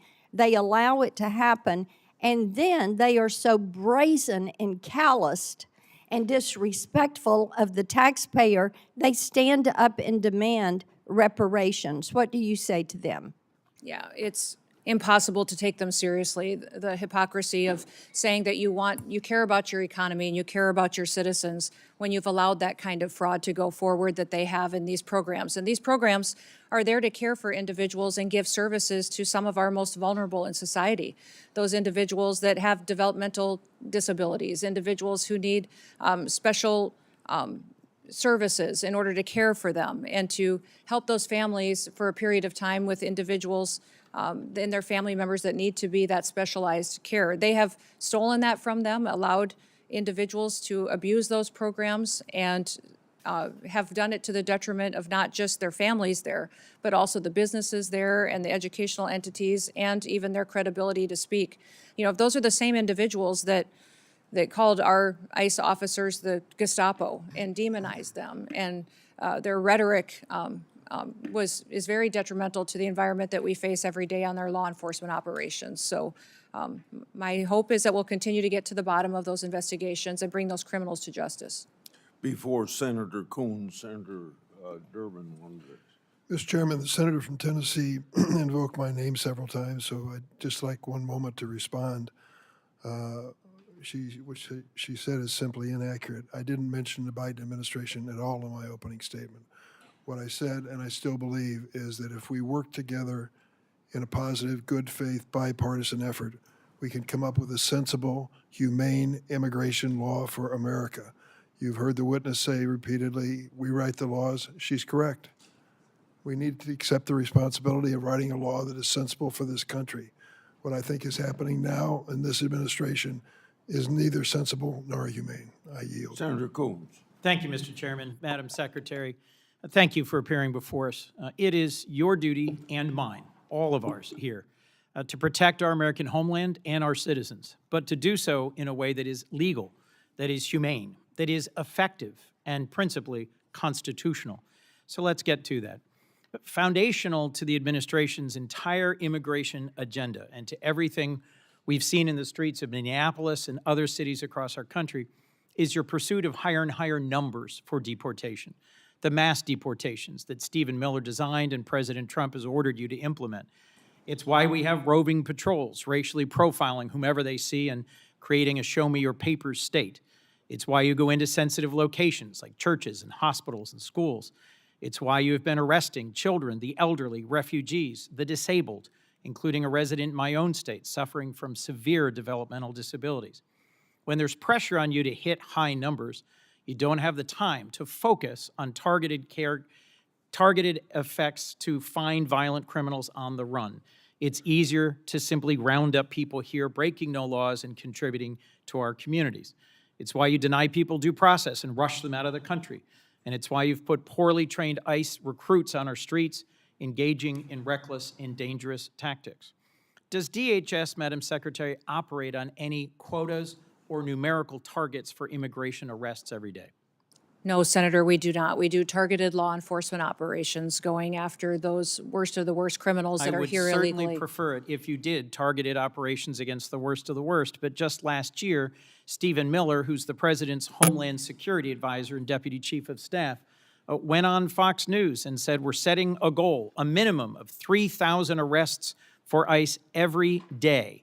And President Trump is going to keep pushing to get that number higher and higher. He's the Deputy Chief of Staff and Homeland Security Advisor, and he oversees immigration policy for the President. What's your response to his public quote? Sir, there is no quotas at the Department of Homeland Security. When we do law enforcement operations, we do them on targeted enforcement, getting public safety threats off of our streets and out of our communities to protect the American people. Thank you. And you agree that setting quotas would actually put improper pressure on law enforcement to conduct themselves in ways that might not be in the best interest of their safety or the public. Senator, we don't have any quotas on our law enforcement Have you operations ever at the issued department. any guidance rejecting the use of numerical targets or quotas? I usually put out notices on things that are impacting our operations. There's been no discussion or requirement on numerical quota targets. Therefore, there would be no need to reject them in a memo unless I feared that they were being implemented, which they're Ma'am, here's not. why I think there might be real value in your putting out a memo saying, I reject any quotas. It's not just what Stephen Miller said last May. He's reportedly, and I have many press accounts of this I can submit for the record, making conference calls, berating agency officials, threatening to fire them, threatening to fire the leadership of field offices that are in the bottom 10% of arrest numbers. I would suggest that it's this constant drive for higher numbers that has been behind a lot of what we've been seeing in terms of the failure to actually focus on the worst of the worst and targeted enforcement, and to instead do things like roving patrols and profiling. Let's move on. Steve Bannon, long an advisor to the president, one of his earliest public supporters, recently said that ICE should be deployed at the polls in the next election. Will you rule out the deployment of ICE or CBP to polling places this November? There are no plans to have ICE officers at our polling locations. And I'm glad to do you- hear that, but would you rule it out? Would you say it will not happen? Do you plan on illegal aliens voting in our elections, Senator? I do not. In Okay, fact, then the there should be Heritage no need to, Foundation, unless you plan on illegal Madam aliens Secretary, the voting. Heritage Foundation recently concluded that over a 20-year period where they reviewed hundreds of millions, billions of voting cases, they found only a small handful of actual cases of illegals voting. So I'm concerned by your rebuttal, which suggests you may be unfamiliar with 18 U.S.C. Section 592. Are you familiar with this federal statute that relates to sending armed men to polling places? There are no plans to send any of our law enforcement officers to But polling Madam locations. Secretary, you're sir. clear it would There be a have been federal illegal crime for aliens. you to do so. There are illegal aliens that have voted, and it's been proven in the past in certain cases in certain states. We provide a program to states. I think we have 27 different states that utilize our SAVE program now to verify individuals that are eligible to vote in their elections. And as states run their election systems, we encourage them to use that to make sure they maintain their election integrity. Madam Secretary, can you understand how when Steve Bannon says publicly, we should have ICE at the polls, and you say there are no plans, that's not enough to rule out the possibility of a violation of this long-standing federal law? Will you issue a directive that ICE and CBP should be nowhere near polling places this November? We have no plans to have ICE officers or law enforcement at polling locations. States are responsible for running their elections, and we're giving them tools and mitigation efforts that they can utilize in order to make sure they maintain the integrity of those elections and that individuals can trust their systems to ensure that their vote counts. Let me move on to training. I was long responsible for the second largest police agency in Delaware. I understand and recognize the critical role that training plays in keeping law enforcement officers safe, in making sure that they perform their important duties as effectively as possible, and that they understand the obligations of policing in a democracy. A whistleblower recently testified that ICE's training process is, quote, deficient, defective, and broken, raising concerns about how you cut training time in half, reducing training hours by 240, and cut out key courses on the use of force and constitutional obligations. He also testified to a culture of fear that pervades ICE and a constant effort to churn out more trained officers in order to achieve higher numbers. Your department put out a statement that the training is the same number of hours that officers have always received. So let's be clear. Is it your sworn testimony today, Madam Secretary, that training hours have not been reduced for any recruit compared to where they were, say, a year ago? Senator, our ICE officers are trained when they come on board the department 56 days. We've changed the format of those days. Instead of 5 days a week, 8 hours a day, they now do 6 days a week, 12-hour days. We also give them 28 days of on-the-job training so they can have more hands-on experience with individuals that have served a longer period of time in law enforcement and have that experienced officer supporting them going forward. What I would say about your whistleblower is that your whistleblower came to FLETC, which is the area academy where we train over 130 different federal law enforcement agencies. He came there after we had changed our program and didn't experience how we trained our ICE officers previous to that on those 5 days a week, 8 hours a day. I don't know how he would speak to how Secretary, ICE used do to you do that, and specifically this train new individual recruits on the was only requirements of detailed the there First Amendment for a short period and of time, a policing? few months. and was I a trial recognize that attorney, your not an agents expert in a in. number of places around the country have faced protests for how they've been conducting their policing. Do you specifically train your new recruits on how to handle peaceful protesters in the context of the First Amendment and their rights? Yes, they are trained in that. And they are annually trained and updated with legal guidance, with constitutional provisions, de-escalation techniques, in driving techniques, medical aid, intervening, use of force. All of those are things that our individual officers are trained on. What January has happened? 22nd, you put out a press release that said enforcement and removal operations, ERO training, was 42 days. But on February 23rd, just a month later, the same day that the whistleblower testified, you issued a new press release saying it was 56 days. You seem to be making it up as you go along. Help me understand how you square those quite different numbers in terms of the total number of training days. Our training for ICE officers is at 56 days with 28 days of on-the-job experience that they get as well. That continues their training, and their specialized training is above and beyond that as well. And we're grateful for those individuals, many of those individuals that have come and joined ICE. We had over 220,000 individuals apply to become ICE officers. We've hired approximately 12,000 of those, and many of those had previous law enforcement experience when they came to serve with us. Last question, Madam Secretary, about Afghans. Americans fought, served, and died in Afghanistan over 20 years. Many of our service members critically relied on translators and on Afghans who served and fought alongside them. I've gotten to know a number of them who came to this country and were thoroughly vetted and were frankly heroes who had risked their lives alongside Americans. At the moment, I believe your leadership at DHS has abandoned our commitment to the Afghans who served alongside us. There are currently many trapped in a center in Qatar, and at least 150 of them are the family of current active duty U.S. military forces. It is within your power to create a process for them to seek waivers of the refugee ban so they could come into the United States. Will you consider doing so? We'll continue to do our due diligence on vetting individuals that come into this country, especially those who came in on a refugee program, and make sure that vetting process was thorough. We found deficiencies in how the Biden administration was doing that. Will you commit to not and I'll look forcing into any the of them back situation. into the waiting arms of the Taliban, who will certainly torture or kill them? We'll continue to look at every situation and make sure they qualify for the programs to how they're laid out in statute. Madam Secretary, as I said at the outset, it's your obligation and mine to protect our homeland and American citizens in a way that is legal, effective, humane, and constitutional. My concern is that across all the different incidents that have been spoken about today, you are failing to do so. You are failing to deliver legal, humane, effective, and constitutional protection for the American people. Thank you, Mr. Chairman. I got three things to do before I call on Senator Britt.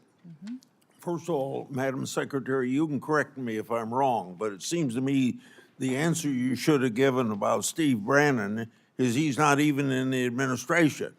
Correct. So why would he have any influence over what you're doing?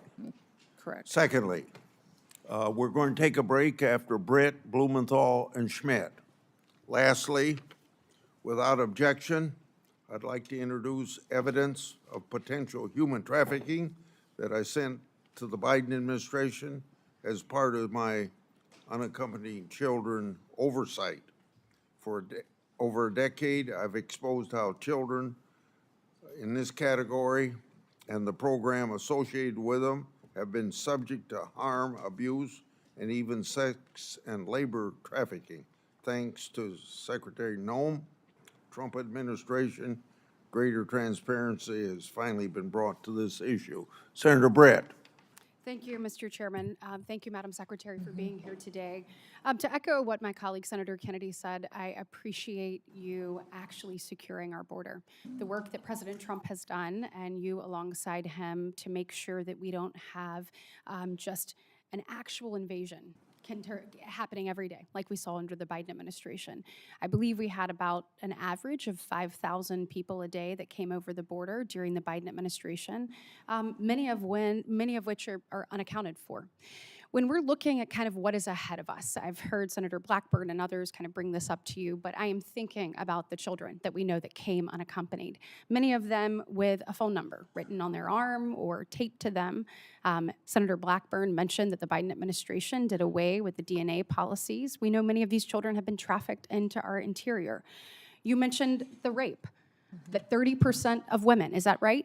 That came across our border were most likely raped in the process. The 4,000 people that died, the inhumane circumstances that were created, and the enriched cartels as a result. As a result of 4 years of the Biden administration, the cartels were stronger and more prosperous, and unfortunately had a greater grip on our interior. It is your job to make sure that we unwind that we keep American families safe, that we abide by the law, that we enforce the law. The way we do it matters. We have to do it the right way. But there are countless families sitting behind you who have either had a loved one injured or lost because of the lack of enforcement of the previous administration. Do you commit to me today that you will ensure that no family has to go through this again, that you will use the tools at your disposal the right way to protect American citizens? Yes, I will use every tool I have available to make sure that we're protecting as many Americans from having to go through what these families have had to go through. And Secretary Noem, I want to talk to you about these children. Where are they? Yeah. We didn't have hearings about them under the previous administration. I want to know where they are. How many children do you think are in our interior unaccompanied for? Are they being sex trafficked, labor trafficked? Where are they? Yeah. And how many have you found? And what is your plan to find all of them? Every one of those children deserves to be seen, deserves to be found, and I appreciate the president's commitment to making that happen. I want to know what you're going to do to follow through with it. We're going to continue to do our work. We found 145,000 of those children so far, identified them, returned them back to their loved ones, and taken care of them. We will continue until we find every single one of them. The Homeland Security investigations teams are the most specialized law enforcement officers for getting into these networks, these trafficking networks, and making sure that they're not just finding one child, but finding the network that is trafficking hundreds of children, and make sure that we're bringing them back home and helping them heal. Well, let's actually talk about HSI. We have heard ICE be vilified across the nation, called Nazis, called Gestapos. I want to talk about ICE HSI for a second, because you just mentioned it.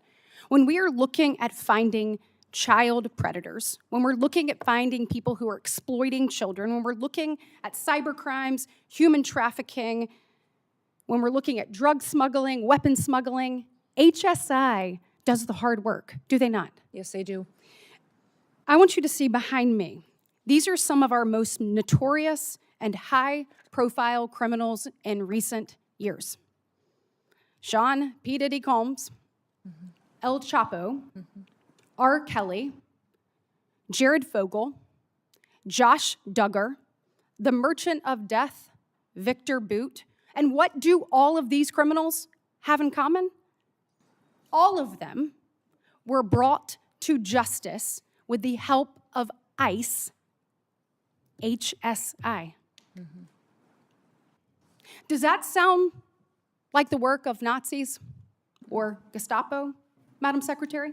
No, it does not. This sounds like an agency that is working for the American people, who is taking bad actors off the streets and is doing the hard work for our most vulnerable. Can you speak a little bit to the work that you've seen HSI do? These HSI officers are, I believe, the most exceptional law enforcement officers that we have at the federal level. They specialize not just in identifying sex traffickers and human traffickers, but also any kind of money laundering, financial investment. They partner with our other intelligence agencies to use that information to build cases that we then win in prosecutions and hold those people accountable. And they all have families. They all have families that they care deeply about, and when you talk to them, they will go on and on about how they do their work to make sure that families in the United States can be safe and that they have a future and they can walk down the streets and continue to be entrusted that their kids won't fall victims like they see so many times in their work when they do these types of cases. Changing gears a little bit, when we're talking about just immigration enforcement in general. I know I've had a number of questions from constituents over the weekend about the number of known and unknown terrorists in our interior. We know the numbers that came through the border, but we also know the countless numbers of known gotaways that we don't know who they are, where they're going, or what their intentions are. Madam Secretary, what we saw in Austin, I think, was chilling to so many people. We want to make sure that we are doing everything possible to locate terrorists in our interior, and to obviously capture and get them out. Tell me what you're doing to make sure that that happens, and what the American people need to hear from you. Well, first of all, Senator, let me thank you for your work to get the Department of Homeland Security funded so that we can use everything and every tool available to us to go after these threats that we face, both foreign and domestic. These individuals that we've brought to justice already include over 1,500 known and suspected terrorists that we have already found in the last year that President Trump has been in the White House, and we've brought them to justice and removed them from our country. We also have thousands and thousands of gang members, MS-13, TDA members that have partnered to victimize people and perpetuate violence upon them. We're continuing to do that work and will every single day, but we need funding to make sure that all of our law enforcement agencies have the tools they do to bring them to justice. Well, let's actually talk about that. So when we are looking at the department having gone unfunded now for 17 days, I'd like to know what are the real implications of that. So I think a lot of people, when you look at the Department of Homeland Security, we've obviously seen in the news, ICE and CBP. We just talked about some of the good work that ICE has done, particularly ICE HSI. We look at the border, customs protections, people coming through, making sure whether it is weapons being smuggled or whether it is drugs, that those things are caught by those men and women there at the border. Then we look at the other missions that fall under the Department of Homeland Security. Our courageous men and women in the Coast Guard. You look at those serving in FEMA. We have been ravaged by storms both in the south and up the northeast, and these people need assistance and they need help. That all comes through your department. You look at the Secret Service, and you look at where that is.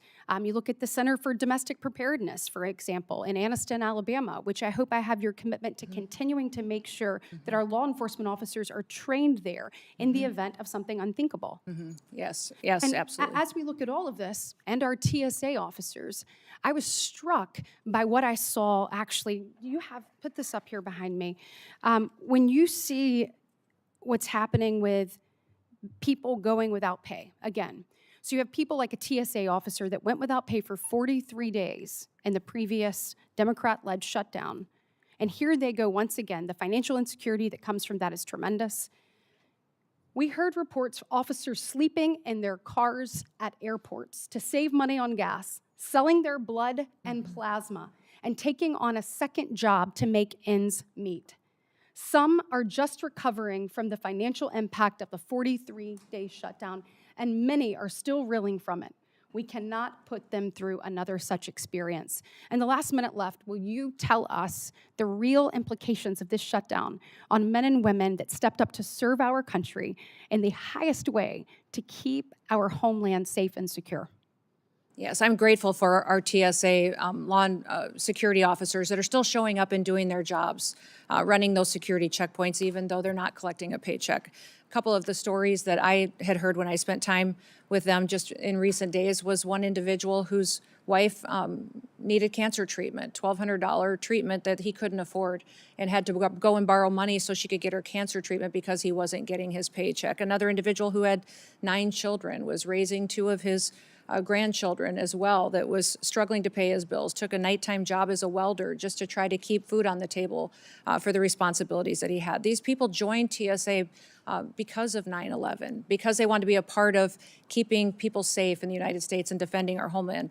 Beyond that, FEMA, our ability to fund disaster response is virtually gone. It needs to be refunded. Our FEMA employees are out there doing work every single day, but we have 10,800 individuals that are funded out of the Disaster Relief Fund that could potentially not be there for them and not respond to individuals who need it when they have those terrible storms or devastating crises. Thank you for your work, and I'm hopeful that we can work with our colleagues on the other side of the aisle to find a pathway forward to fund the Senator department. Blumenthal. Thanks, Mr. Chairman. Thank you for being here today. Madam Secretary, for a year, you maintained that no U.S. citizens have been arrested or detained by ICE or CBP. After hearings that I conducted in the Permanent Subcommittee on Investigation as the ranking member, you admitted finally in a letter written to me just last month that, in fact, U.S. citizens have been detained and arrested. I'm going to ask, Mr. Chairman, that that letter be entered into the record. Thank you. You put the number as 38. Far more American citizens have been arrested by ICE and CBP, probably in the hundreds, perhaps the thousands. Have you met with any of the American citizens who have been detained or arrested by your agency? The individuals that may have been detained and arrested were individuals that could have been obstructing law enforcement operations haven't met and with them, committing crimes correct? that way, and that we would I'd have like been to introduce individuals you to until their three of identity was them. confirmed. Leo, Javier, and Marimar, would you please stand?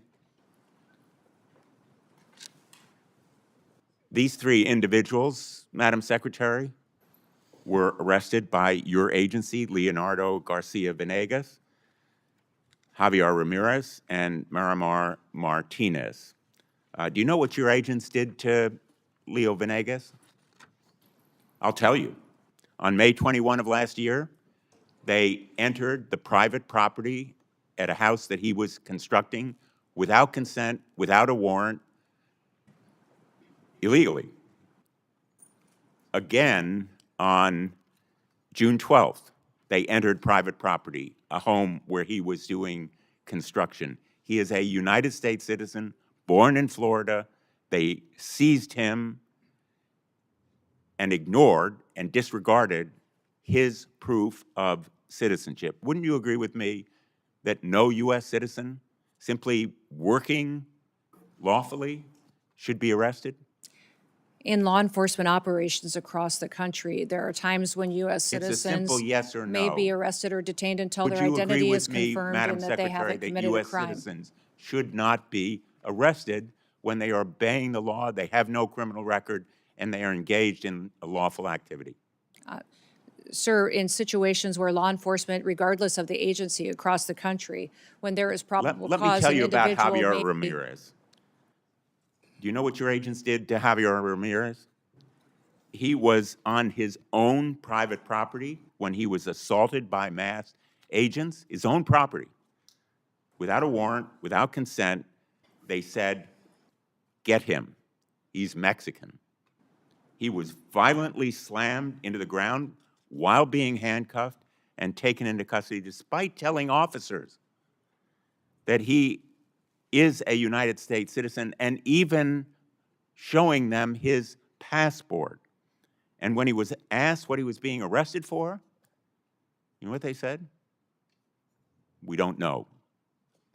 Wouldn't you agree that targeting someone just because he is or looks like he is Mexican when he is a United States citizen is wrong? Senator, we do not target people based on their race or ethnicity. We do targeted operations Well, based on criminal backgrounds and this story information goes that we on, have. Madam Secretary. Javier was detained for over 4 days. He was denied medicine that he needed for severe diabetes. He lost consciousness. He had severe hypoglycemia. Wouldn't you agree with me that medical treatment should have been provided to him? Senator, Denied. medical treatment is provided to individuals wasn't in for our him. processing and Wouldn't you agree that detention was wrong? centers. Within 12 hours, they have a medical examination. We get them the prescriptions and medication that they need. They also have a full Will you evaluation. commit to take including- action and to look into why he was denied medical treatment? Yes, I will look into that case specifically for you, Senator. Marimar Martinez is with us Mm-hmm. today as well. She's standing right behind you. She was on her way to donate clothing at her church when she came across an unmarked car. The agents sideswiped her car.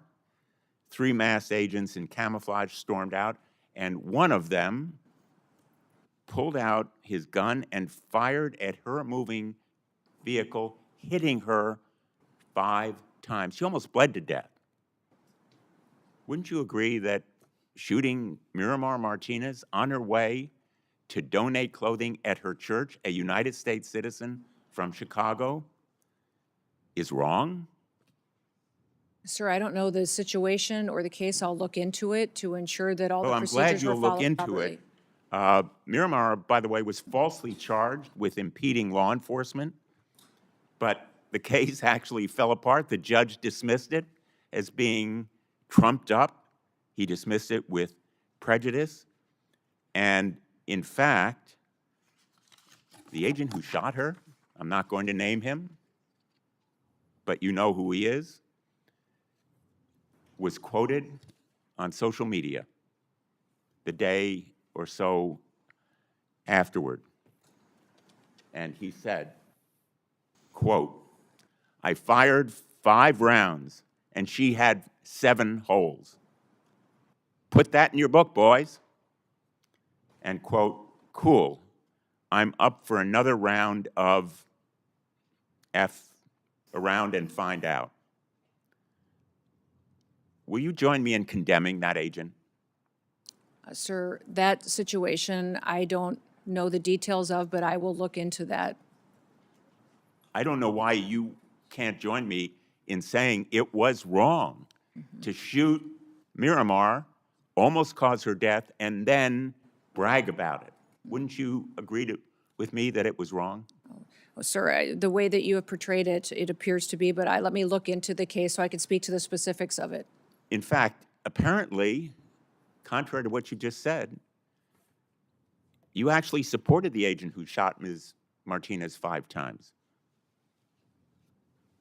He's quoted as saying, when he was asked, everyone has been supportive, including Chief Bovino, Chief Banks, Secretary Noem, and El Jefe himself, referring presumably to President Trump. Is the agent who shot Ms. Martinez still on the job? Sir, our law enforcement officers conduct operations every day according to procedures and to training and the experience that they have. When Is- there is Is the when there agent is something that who is not shot done Ms. properly, Martinez still on the job carrying a gun? I don't know the details. I will find out and get that information to you. Would you agree with me that he shouldn't be on the job I carrying will a gun? look into this case and get back to you on the details. I'm I not think familiar Americans with it. would find it absolutely terrifying that that agent is still on the job carrying a gun.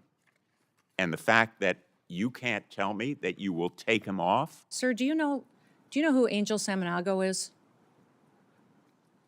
Do you recognize that name?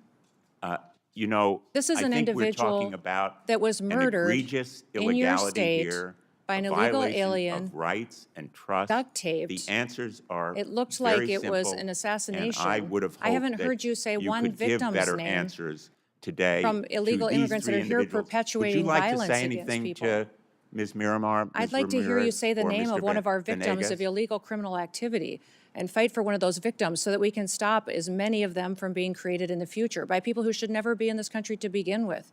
Illegal Well, individuals and charges aliens that are against in this country. Ms. Martinez were dismissed with prejudice. Let me ask you about a memo that evidently was written by the acting director of ICE. This memo, have you seen it? I can't tell what it says. I see lots of memos. I see Well, this many, memo many a is day. by Acting Director Todd Lyons. It's been frequently referenced in the hearing that I conducted by the whistleblower who testified, Brian Schwank, as being the basis for instructing ICE agents. It specifically says that ICE agents should violate the Fourth Amendment and break into people's homes without a judicial warrant. Do you agree with it? I will look at that memo, sir. I can't read it from here, but if it's referencing administrative warrants, that is the proper legal tool that this body has given us to utilize on immigration enforcement operations. Those administrative continue- warrants were provided and affirmed by the Let Supreme me ask you Court. one last And we'll question. continue to use those. Madam Secretary, does Corey Lewandowski have a role in approving contracts? And if so, what is that role? His role as a special government employee, special government employees work for the White House and the administration. There's thousands of them. So he does have a role. Senator Schmidt. Thank you, Mr. Chairman. Since we're having folks stand up, I would have Lakin Riley stand up. I would have Kayla Hamilton stand up. I would have Jocelyn Nangari stand up. I would have Rachel Morin stand up. I would have the beautiful sons and daughters who were murdered by illegal immigrants stand up, but they can't because they're dead. They were murdered by illegal immigrants that were led into this country by Joe Biden. And I think it's important to set the stage, since we're having this oversight hearing, to set the stage how we got here. 5 years ago, something was done that had never been done in the history of our country. We had a president who willfully ignored immigration laws and immigration enforcement, threw open the border to 15 million people who are here illegally, tens of thousands of murderers, hundreds of thousands of hardened, violent criminals. And we can debate why. I know why. They're trying to pump up the numbers for their congressional districts because they lost the case with the American people. But the tragedies that ensued, the tragedies that were left in the wake of this disastrous policy are what we're left with. And your job now is to finally enforce our immigration laws. And they don't like it. They actually don't think that anybody should have to leave. Because if you create the problem so big, which is what Joe Biden and the Democrats tried to do, the only solution is mass amnesty. And I'm here to tell you, we're not doing it. And the mass deportations will continue. Thank God we front-loaded the money for ICE. Thank God we did it. Because it was just a matter of time. Now, by the way, the outrage machine has moved on to something else, so I actually have hope that maybe we'll actually approve DHS funding. But we're not kneecapping ICE. We're not doing it. We're not going to take away the tools that they have to deport criminals in this country who are raping and murdering sons and daughters. So for all the spectacle that the Democrats want to create, the American people will not lose sight of what this mission is, which is to restore American sovereignty. No country, no sane country would ever do this. We lived through it. Now it's time to fix it. And this sanctuary status that many of these jurisdictions, there's about 11 that matter the most in this country. But what is that about? What does that really mean? It means that the local leaders will not tell ICE when rapists and murderers and criminals are released from prison so they can be deported. Think about that. Think about that. That's what's happening. And by the way, it's happening in Northern Virginia. The new governor just today said that this brutal killer, Abdul Jallo, an illegal immigrant from Sierra Leone with more than 30 prior arrests, who brutally stabbed to death Stephanie Minter, a mother, an American citizen, less than 50 miles from here, she will not work with ICE. If for some reason this monster gets released, she will not let ICE know when he's being released. Think about that. That's what is happening in this country. So forgive me if I don't want to be lectured by the Democrats on this point. I would think in a different time, in a different place, that we could all actually agree that if somebody is here illegally and they're being released from prison, that we would let federal law enforcement know about it. Apparently not. And so if you want to know why we had the flashpoint in Minneapolis, it's because it's a sanctuary jurisdiction that wasn't letting anybody cooperate. It wasn't responding to 911 calls for law enforcement. and encouraging people to engage in this kind of confrontation. So I just want to go through a few of these. I mentioned Abdul Jallo. Let's talk about the difference between states that actually work with ICE and states or jurisdictions that don't. This is the contrast. Cecilio Lopez Vaquez was an illegal alien from Guatemala. He was arrested by the Missouri Highway Patrol for DUI. Cecilio had previously been deported in 2006 and had an active rape warrant in Guatemala. Missouri is not a sanctuary state and turned Cecilio over to ICE. He was deported.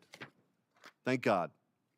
Hernando Garcia Morales was an illegal alien from Mexico. He was arrested multiple times in New Jersey for crimes including burglary. New Jersey is a sanctuary state, failed to notify DHS or ICE. He was released. On January 9th of this year, he threw a baseball-sized rock at a school bus, shattering a window and hospitalizing a third grader. Ariel Nunez Figueroa was an illegal alien from Mexico with an arrest warrant tied to the murder of 43 students at the Ayotzinapa Teachers College. ICE arrested him in Houston, Texas, not a sanctuary city. DHS deported him on March 6th. Christian Espinozo Sarango was an illegal alien from Ecuador, arrested in New Haven, Connecticut for sexually assaulting a minor. He was charged with multiple serious offenses. Connecticut's sanctuary laws prevented cooperation with ICE, and he was released into the community before being rearrested by ICE. Mayama Sese was an illegal alien from Liberia. She was a former rebel commander linked to war crimes, including recruiting and leading child soldiers. Despite a removal order entered in 2022, she was not taken into custody by ICE until April 19th of 2025. The previous administration refused to deport her. She has now since been deported. Hector Balderas Ahorne was an illegal alien from Mexico arrested in California for a felony hit and run that killed an 11-year-old boy. California, a sanctuary state, rejected DHS's detainer. Hector has a bond of $100,000 that could allow this guy back on the streets. We don't know. If he's released, they're not going to tell ICE. Luis Elias Santos was convicted of statutory rape in Boone County, Missouri. Missouri cooperated with ICE. ICE took him into custody on February 20th, 2026, and assuming he will be deported. Finally, Hugo Rene Hernandez Mendez was arrested in Prince George's County, Maryland, for DUI. The county did not cooperate with ICE and released him. Months later, he murdered Dakara Thompson, a 19-year-old woman. She would be alive today had Maryland cooperated with ICE.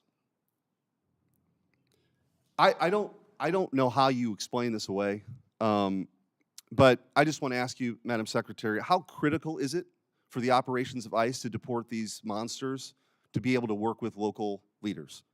Oh, it's absolutely critically important. It keeps our officers safe. It allows them to do their operation in an efficient manner to make sure that the public is safe as well. And when you talk about these sanctuary jurisdictions turning murders and rapists loose on the street, I picture every time listening to Rachel Morin's mom telling the story of how she died, how she was brutally raped and murdered, and a mother of 5 children that no longer have a mother.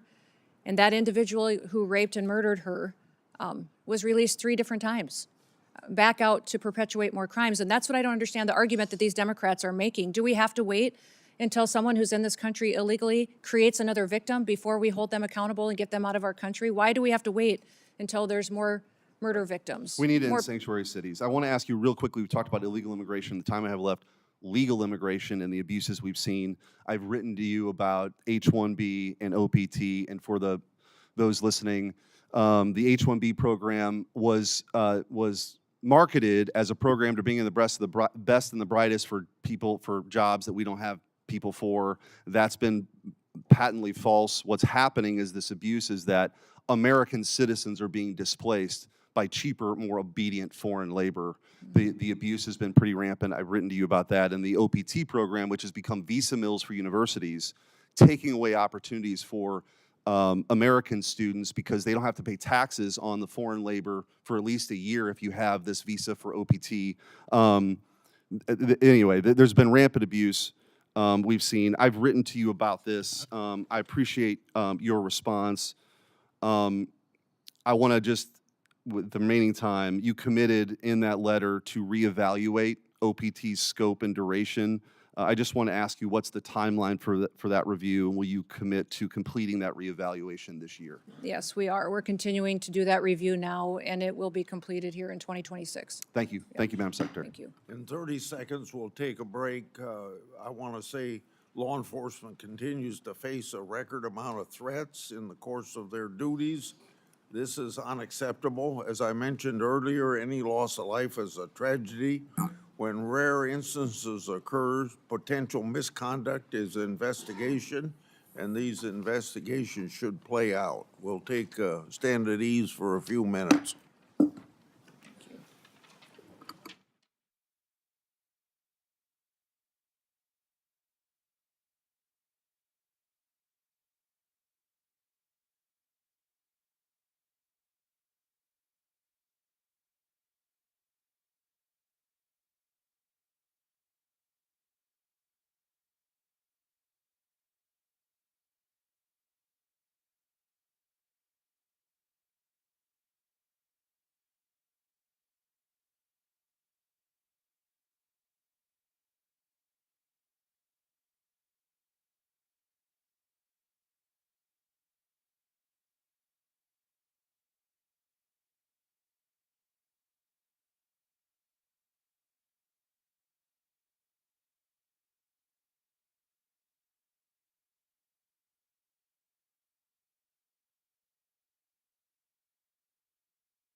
say she's coming down the hall?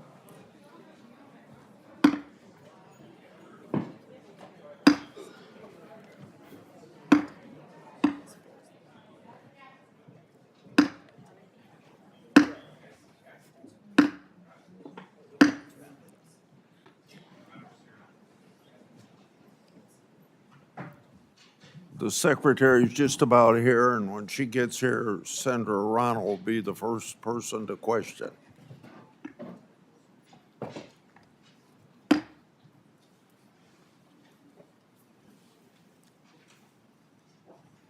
How'd you know she was in the hall? She'd be here by now.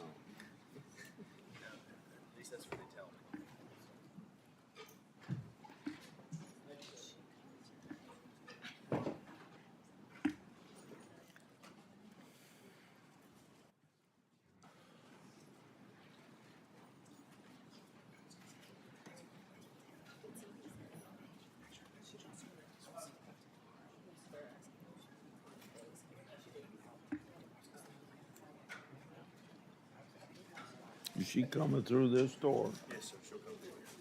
Go see if she's coming down the hall.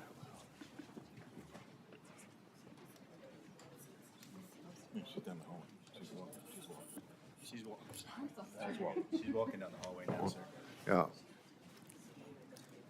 I just checked, the secretary is coming.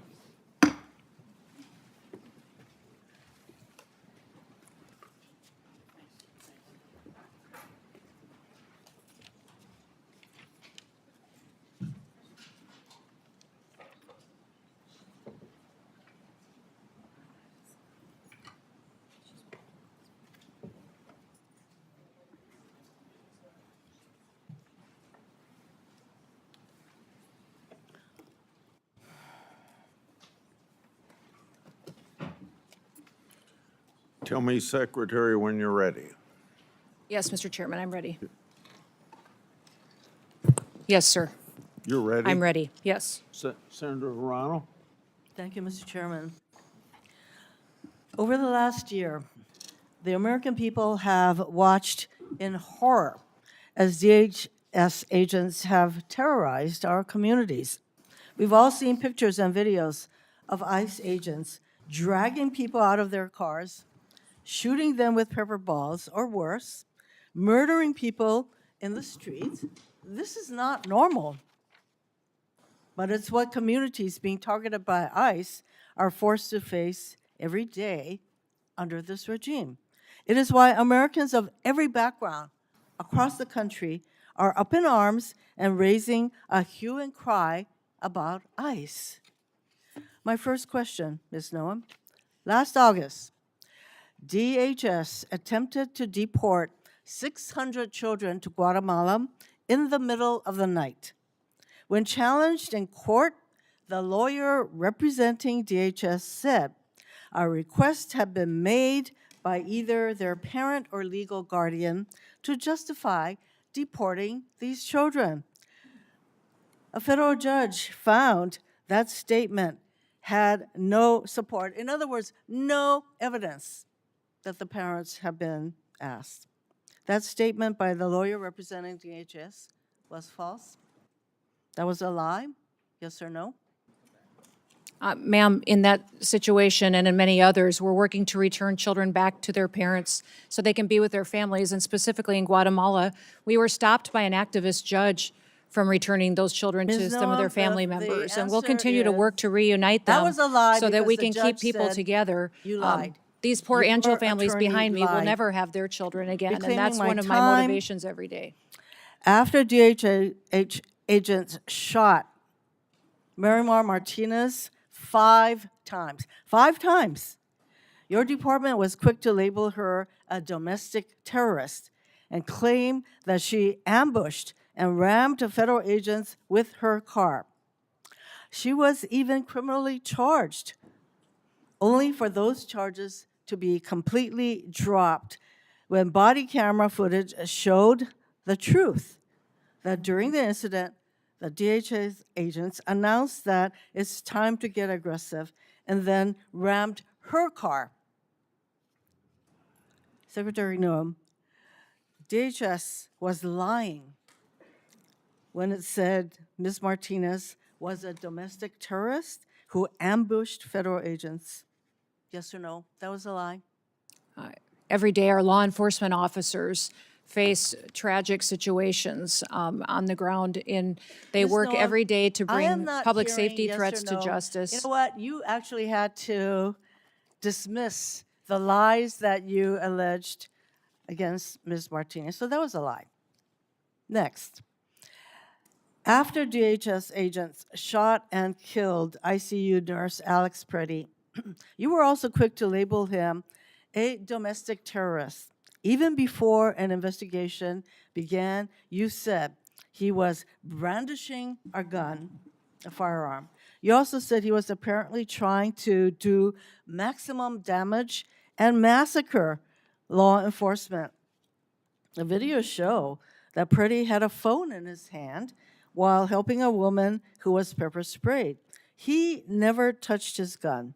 After DHS agents pinned Preddy to the ground and your agents removed the gun, they then shot him at least 6 times, killing him. Secretary Noem, when DHS claimed that Mr. Preddy was a domestic terrorist who was brandishing a firearm, that was a lie. Yes or no? That investigation is still ongoing, being led by the FBI, but when that horrific day happened in that tragic situation, we continued to relay information from agents on the I'm ground not hearing to get your answers information to a the American simple public. yes or no questions. So, moving on. Secretary Noem, in this photo, this man is on the ground and there are multiple people holding him down. Yes or no? Yes. You see? Yes or no? Yes, he's laying on the ground, and there are Yes. multiple people with their hands on him. Yes. So that is what the American people saw. This man is completely subdued on the ground with multiple DHS agents on top of him. Despite being pinned down, a DHS agent soaks him with pepper spray, which can blind and burn a person. You can't even see his face. That yellow substance is pepper spray because your agent deemed it necessary to cover his face with pepper spray. Next photo. In this photo, the man with the clergy collar is surrounded by multiple DHS agents. Yes or no? Yes. Showing you a picture, yes or no? Yes, ma'am. That is what the American people saw. This man is Reverend David Black, who is the senior pastor of the First Presbyterian Church of Chicago. He had his arms up in prayer when ICE agents fired pepper balls directly at his head. They shot him 7 times, including twice in his head. Next photo. In this photo, do you see the woman on the ground? Yes or no? Yes. That's what the American people saw. This is just after your DHS agent violently shoved her against the wall and down to the ground in front of her 2 young children. She later went to the hospital. Secretary Noem, under your leadership, DHS attacks Americans and acts as if the law doesn't apply to them. That recklessness and lack of accountability stem from the lies that you and your partners in this regime are constantly telling. Oh, it's domestic terrorists. They were aggressive, whatever. Meanwhile, Stephen Miller, a top White House official, declared to an ICE officer, you have federal immunity in the conduct of your duties. To all ICE officers. That is Stephen Miller. When DHS agents hear what you and the White House say, those agents think they can do anything. They know there will be no accountability for their lawlessness. They know that when they fire their weapons without restraints, you will immediately and reflexively blame the victims and label them domestic terrorists, regardless of the circumstances or facts. That is exactly what happened when DHS officers shot and killed Renee Good. DHS agents pulled up to her car, surrounding her. Moments later, a DHS officer shot her 3 times through the car window. She died. In response, you blamed Renee Good, saying she committed an act of domestic terrorism. Vice President Vance was then quick to say that the ICE officer who killed Ms. Good is protected by absolute immunity.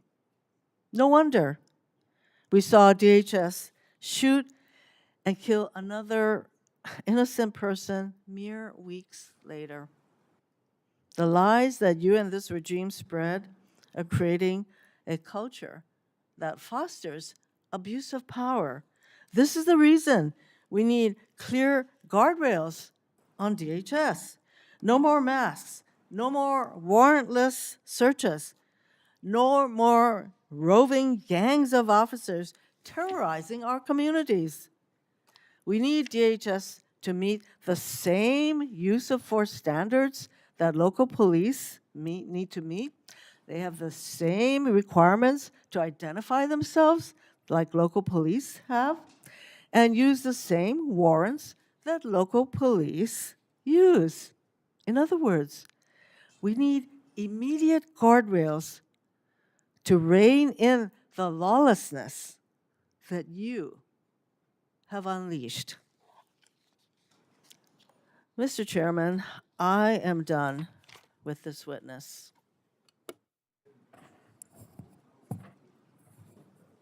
Thank you, Mr. Chairman. Secretary Noem, thank you for being here. I'm really glad that a lot of my Republican colleagues talked about the disaster that Biden and Mayorkas, your predecessor, created. It was absurd. You heard the things from Senator Brett, people that came over here who themselves were traumatized by the very people who then come to this country and traumatize American citizens. You heard Senator Schmidt saying the same thing. A lot of us are very frustrated with the disaster that President Biden left behind and a failed DHS. It's why I'm angry, and it's why I've been critical of you, Secretary Noem, because we're missing an opportunity. Ladies and gentlemen, one of the reasons President Trump won a year and a half ago is because people were sick and tired of a Democratic administration's open border policy and allowing millions of people to come to this country, 1.7 million called gotaways. We don't even know where they are, but we know when you pay a premium to a cartel to get them into this country, they're bad people. Now, why have I been critical of Secretary Noem? Because I don't think we're focusing on, we have limited resources. ICE can't be everywhere at once. There's very few people in Capitol Hill that support law enforcement more than me, including the sworn ICE officers. In fact, I've just been told, fortunately, in about a week and a half, we're going to get a plaque on the wall over the Capitol, thanking the Capitol police officers and all the agencies that responded on January 6th. All those thugs have actually been pardoned, and yet we haven't thanked the Capitol police officers for their work here. So when I say I'm unapologetically pro-law enforcement, you can count in every single sworn officer in Homeland Security. So why am I disappointed with Secretary Noem? Because we're not going after enough people who did this damage at the expense of running numbers that Stephen Miller wants out of the White House. We just want numbers. We want 1,000 a day, 6,000 a day, 9,000 a day because numbers matter, right? No, they don't matter. Quality matters, not quantity, quality. And what we've seen is a disaster. Under your leadership, Ms. Noem, a disaster. What we've seen is innocent people getting detained that turn out are American citizens. I could talk about the culture that's been created here with Stephen Miller aiding and abetting. I heard first reports that he was the one that said it was a domestic terrorist situation where 2 people lost their lives in Minneapolis. I've heard that report. Maybe you can refute it. I don't know that we'll have time for you to respond because I'm giving you a performance evaluation here. I'm not looking for a response. And I'm saying, Ms. Noem, that time after time after time I've been disappointed. But before I get back to looking at the vicious people that did this damage to these families, I want to talk a minute about FEMA. You have a policy right now that anything over $100,000 has to go through your desk for approval. I asked my staff, because I'm a management consultant, I don't try to do cheap shots in here, but the facts do not lie. This is your administration for FEMA response. This is President Trump's first administration. Which one would you like to have? If you're a state that has a $60 billion disaster, your biggest disaster in South Dakota that I can tell that when you were an elected official was about $500 million. So 1/100th of this single storm where thousands of people are hurting in North Carolina and you're just barely catching up. This is what competent FEMA leadership looks like. This is what incompetent FEMA leadership looks like. And people are hurting in Western North Carolina from the most significant storm they've ever experienced. This is what we need more of. I'm convinced you can't do it. If you're requesting a review of $100,000 and up, then it begs the question, why? Why would you be involved in that? Why would that be a policy? And in a minute, I'll ask about some people that are involved, some special government employees. Why are they involved in it? Thank you. Senator, No. that You can finish that $100,000 after my 10 only minutes had are to done, do. and I will hold the clock until I finish. Okay. The bottom line is I've done the analysis. And you can say whatever you want to. I've worked with a Democrat governor. I've worked with a Republican governor. I've worked with fiscal research. We have people contacting my office now to get the information to better understand the failure of this department. You failed at FEMA. And in fact, if I get to it, actually, why don't I cover this right now? The Homeland Security Act of 2002 expressly prohibits the Secretary of Homeland Security from restricting or diverting FEMA resources from the agency's mission. Based on your disaster response, the chart that I just showed you, I have reason to believe that you're violating the law, either knowingly or unknowingly. So I'll be asking and getting a submission to the record, submitting a question for the record, what the total amount of FEMA reimbursements are currently being held by DHS, awaiting for final approval. Held by DHS, awaiting for final approval for an agency that you should not be obstructing the disbursement on. I'm going to give you time to answer to it under penalty of perjury so that we can get it right. Now, going back to Minneapolis, why can't we just say we made a mistake? I will ask you one question, if you can just give me a quick response. Who does Tom Homan work for? You or the president? The president. Okay. Why is that? Because I believe the president recognized that you weren't getting it done in Minneapolis, and you're putting us further away from pointing to this. We're beginning to get the American people to think that deporting people is wrong. It's the exact opposite. The way you're going about deporting them is wrong. The fact that you can't admit to a mistake, which looks like under investigation, is going to prove that Ms. Good and Mr. Petty probably should not have been shot in the face and in the back. Law enforcement needs to learn from that. You don't protect them by not looking after the facts. Not only should the FBI be investigating it, but every single law enforcement agency in that jurisdiction should be invited to it, so our law enforcement officers do not have this pall cast upon them. One of the reasons why ICE officers are having threats, and damn the people that threaten ICE officers, because so many of them are doing a good job, is because you've cast a pall on them by acting like we should investigate things differently. Officer-involved shootings have a formula that we should go through every time. And we're not going through that formula. As a matter of fact, in Ms. Good's case, I think that they were even saying that maybe there wasn't even a need to do it in the DOJ. I hope that that's changed. But I'm telling you, it was a civil rights review. I saw your frown. You can correct me if I'm wrong. But originally, Blanche said there wouldn't be an investigation. Folks, law enforcement, we've got to have their back. We've got to make it clear when they make a mistake, then they get corrected for it. But you don't walk away from it, and you've done it too many times. Now, Secretary, I read your book last week. And honestly, some of the parts of it impressed me, but some of it distresses me. And I'll give you a good example of one that does. The passage where you talk about killing a dog that was 14 months old. I train dogs, all right? and you are a farmer, you should know better. You should know that if you're going out to a hunting lodge and you're putting pheasants out and you're putting dogs out, you don't take a puppy out there. A 14-month-old dog is basically a teenager in dog years. You decided to kill that dog because you had not invested the appropriate time in training, and then you have the audacity to go into a book and say it's a leadership lesson about tough choices. It's in your book. We could play it if we had time. At that same lunch hour, you killed a goat. And you killed the goat because you said it was behaving badly. You are a farmer. You don't castrate a goat, they behave badly. You should have probably done that before, but my point is, those are bad decisions made in the heat of the moment, not unlike what happened up in Minneapolis. I expect we're an exceptional nation. And one of the reasons we're exceptional is we expect exceptional leadership. And you've demonstrated anything but that in the time that I've seen you responding to the emergency in North Carolina and across the Southeast, and acknowledging when mistakes are made, and speaking too soon for the expedient of social media or whatever it is. I'll leave you with this, Ms. Noem. I'm expecting answers to Charlotte's Web. I requested it a month ago. That was one of the investigations in Charlotte, 20 minutes from where I live. All I asked for, if it had to be anonymized, was information so that I could determine if your hit rate is right. I want to find more of those people, and I want to detain fewer of the others. And Mr. Chair, in my remaining time, I have a lot to go.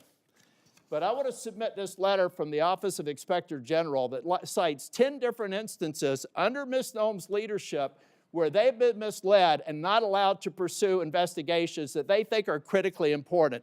Does anybody have any idea how bad it has to be for the OIG in this agency to come out and do this publicly? That is stonewalling, that's a failure of leadership, and that is why I've called for your resignation. And if I don't get an answer to these questions, I don't want an applause. Please don't do that for me. If I don't get an answer to these questions, if I don't get an answer that you've had a month to respond to, and the remaining ones, as of today, I'll be informing leadership that I'm putting a hold on any en-bloc nominations until I get a response. And in 2 weeks, if I don't get a response, I'm going to deny quorum and markup in as many committees as I can until I get a response. Thank you, Mr. Chair. Okay. Now it's Senator Booker's turn. Thank you, Mr. Chairman. Secretary Noem, you're in charge of your agency. The buck stops with you, correct? I'm in charge of my agency, what? The buck stops with you, Yes, correct? correct. And you had to swear an oath to the Constitution before you took this job, right? Correct. So one of the most sacrosanct ideals of our nation, enshrined in our Constitution, is freedom, is liberty. It is an idea that the government has a very high standard should they take away liberty and freedom from an American citizen. How many U.S. citizens has DHS detained as of last October? Senator, if you're talking about detained and arrested, is that those that have been violating and obstructing our law enforcement operations?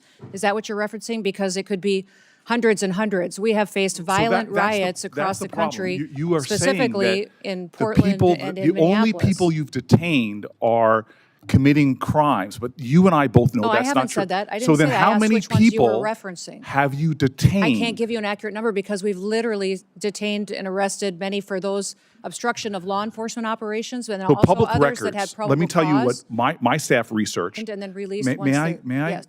continue? Public records are showing that over 170 incidents of your agency unlawfully taking away the liberties and freedoms of American citizens. This includes 20 children, 20 American kids that your agency detained. how long can your agency detain an American citizen? We don't detain children and separate them from their parents. Those parents have chosen You're telling me to under keep their oath child right now. with Hold on. them. I just want to be clear. You're telling me under oath right now that your agency has not detained American children. Those parents have chosen to keep their children with them. We don't separate families So- like the so, Biden hold on. administration Let me did. continue. We keep them Let me- together, and parents please have the let me option continue. on if they want their child with How them long or do not with them. detentions last when you detain an American citizen? How long do they last? We don't detain American citizens, and if there's well, probable cause. Let me give you, because you are not speaking truthfully under oath. Isaiah Pena Salcedo, a U.S. citizen living in California, was detained more than 70 hours, almost 3 days, even after he showed ICE agents his passport. My colleague, Senator Blumenthal, gave you example after example. He brought people here who had something else we Americans consider sacrosanct, our home, our property. Your masked agents jumping out of unmarked cars have broken into, considerable property damage occurring, into American citizens' homes. Case after case of this, and you sit here before me and claim the buck stops with you, but you don't even know the names of these individuals. I ran New Jersey's largest municipal police department. When my officers engaged in misconduct, you can be damn well sure I knew about it and I investigated it. And yet you have situations where your officers are violating the sanctity of people's homes, arresting and detaining them and holding their children. And you're acting as if you don't know about it and saying that under oath.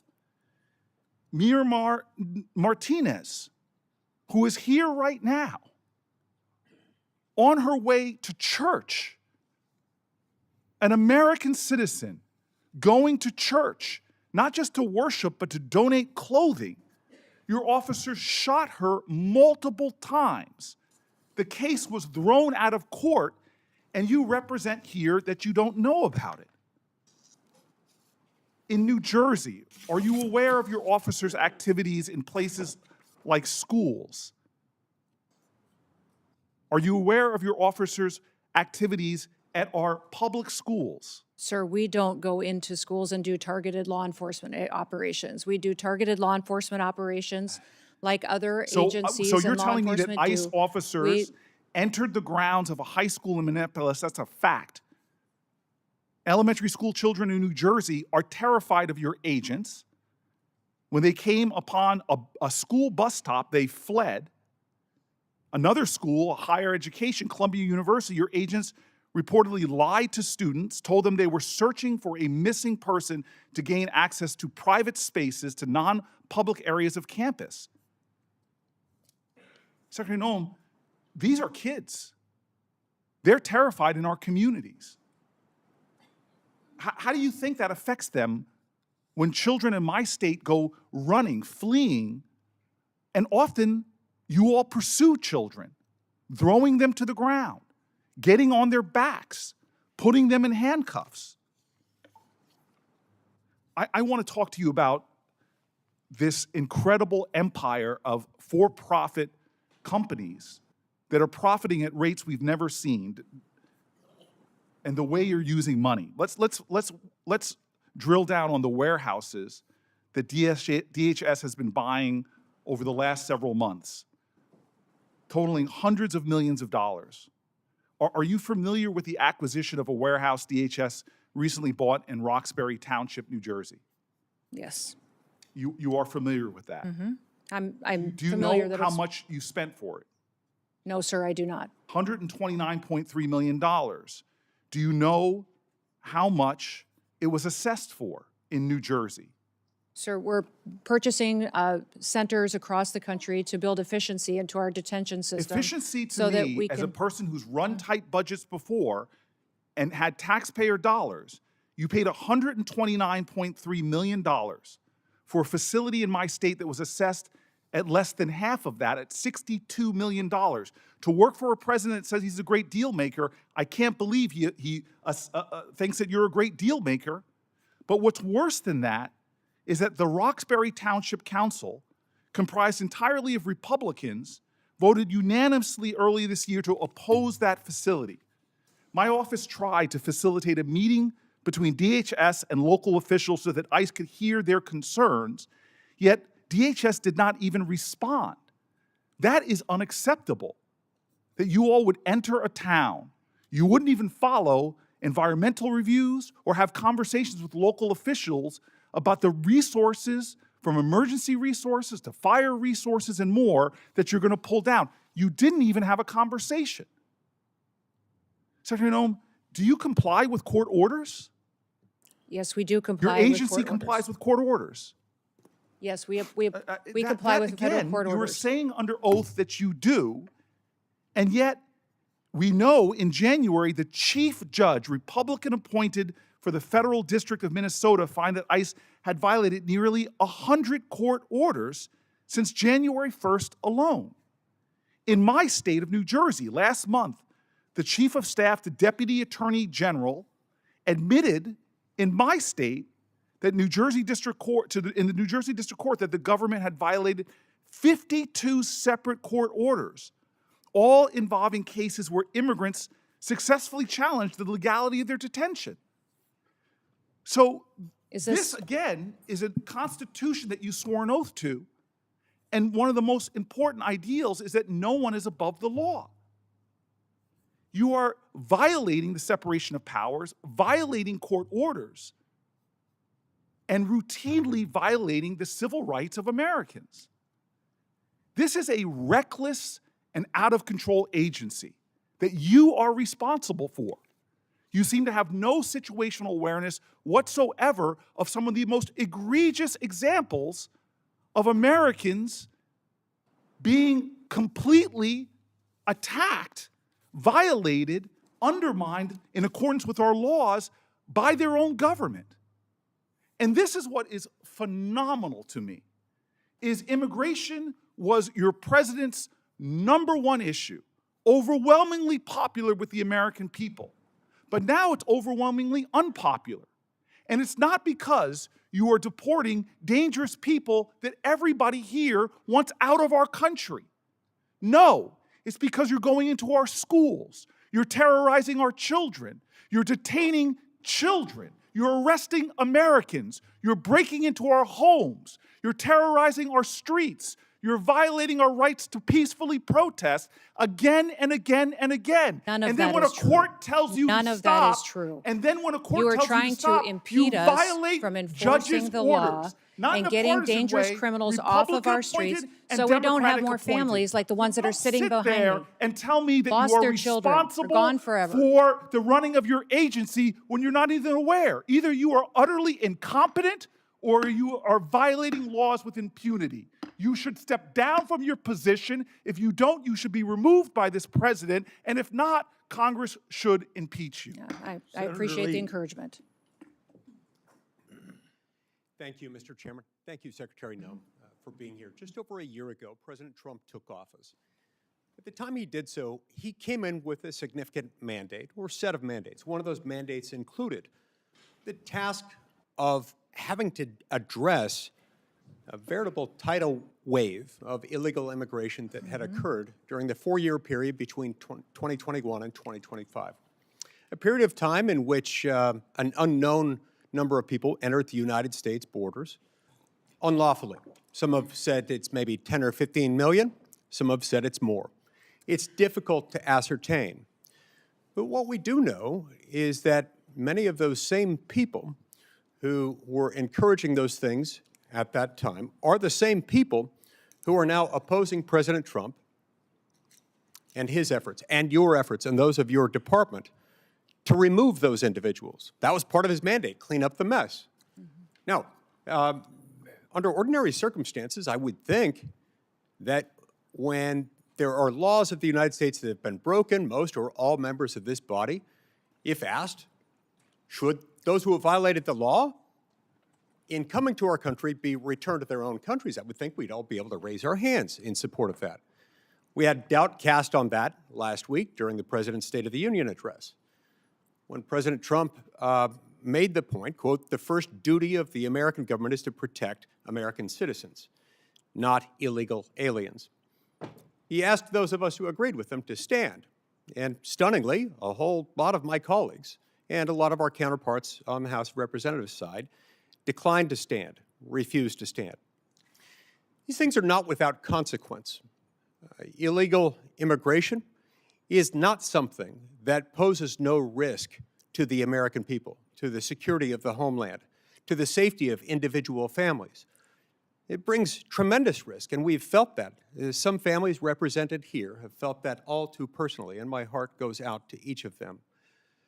We also face another threat as we approach another election this fall, a threat that, due to a ripple in existing federal law under the National Voter Registration Act, it's stunningly easy for someone in almost any state of the union to walk into a DMV, fill out a form to apply for a driver's license, which you can do as a non-citizen in almost any state.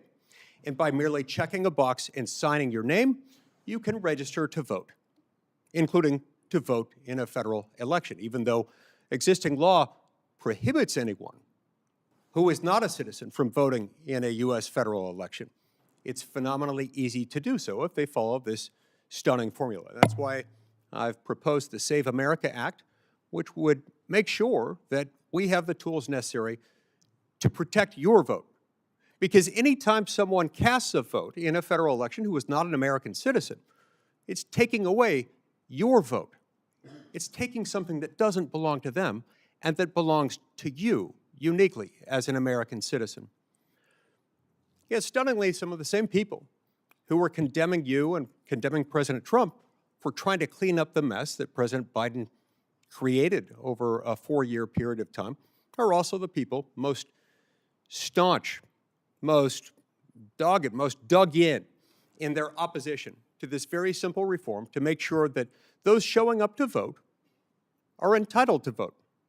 You know, you have to show your credentials in all sorts of circumstances, when boarding a plane, when applying for Social Security benefits, applying for a passport, when starting any new job for a new employer. You have to prove your identity, who you are, and that you're entitled to do that thing. You've got to demonstrate that you are entitled to do the thing that you're going to do. But it's not just government that requires these. When you pick up a prescription at a pharmacy, when you go to the doctor, when you're admitted to a hospital, when you board an airplane, when you pick up airplane tickets, when you go to the Super Bowl, the Emmys, the Grammys, the Oscars, or even the Democratic National Convention, where, yes, photo ID and credentials are required or you can't get in.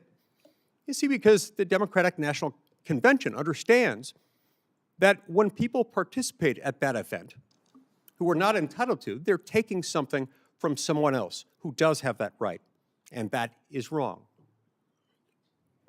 Meanwhile, many of those same individuals who publicly cheered and advocated for President Biden as he was distorting various immigration laws, including the use of immigration parole, which requires an individualized determination in order to admit somebody into this country.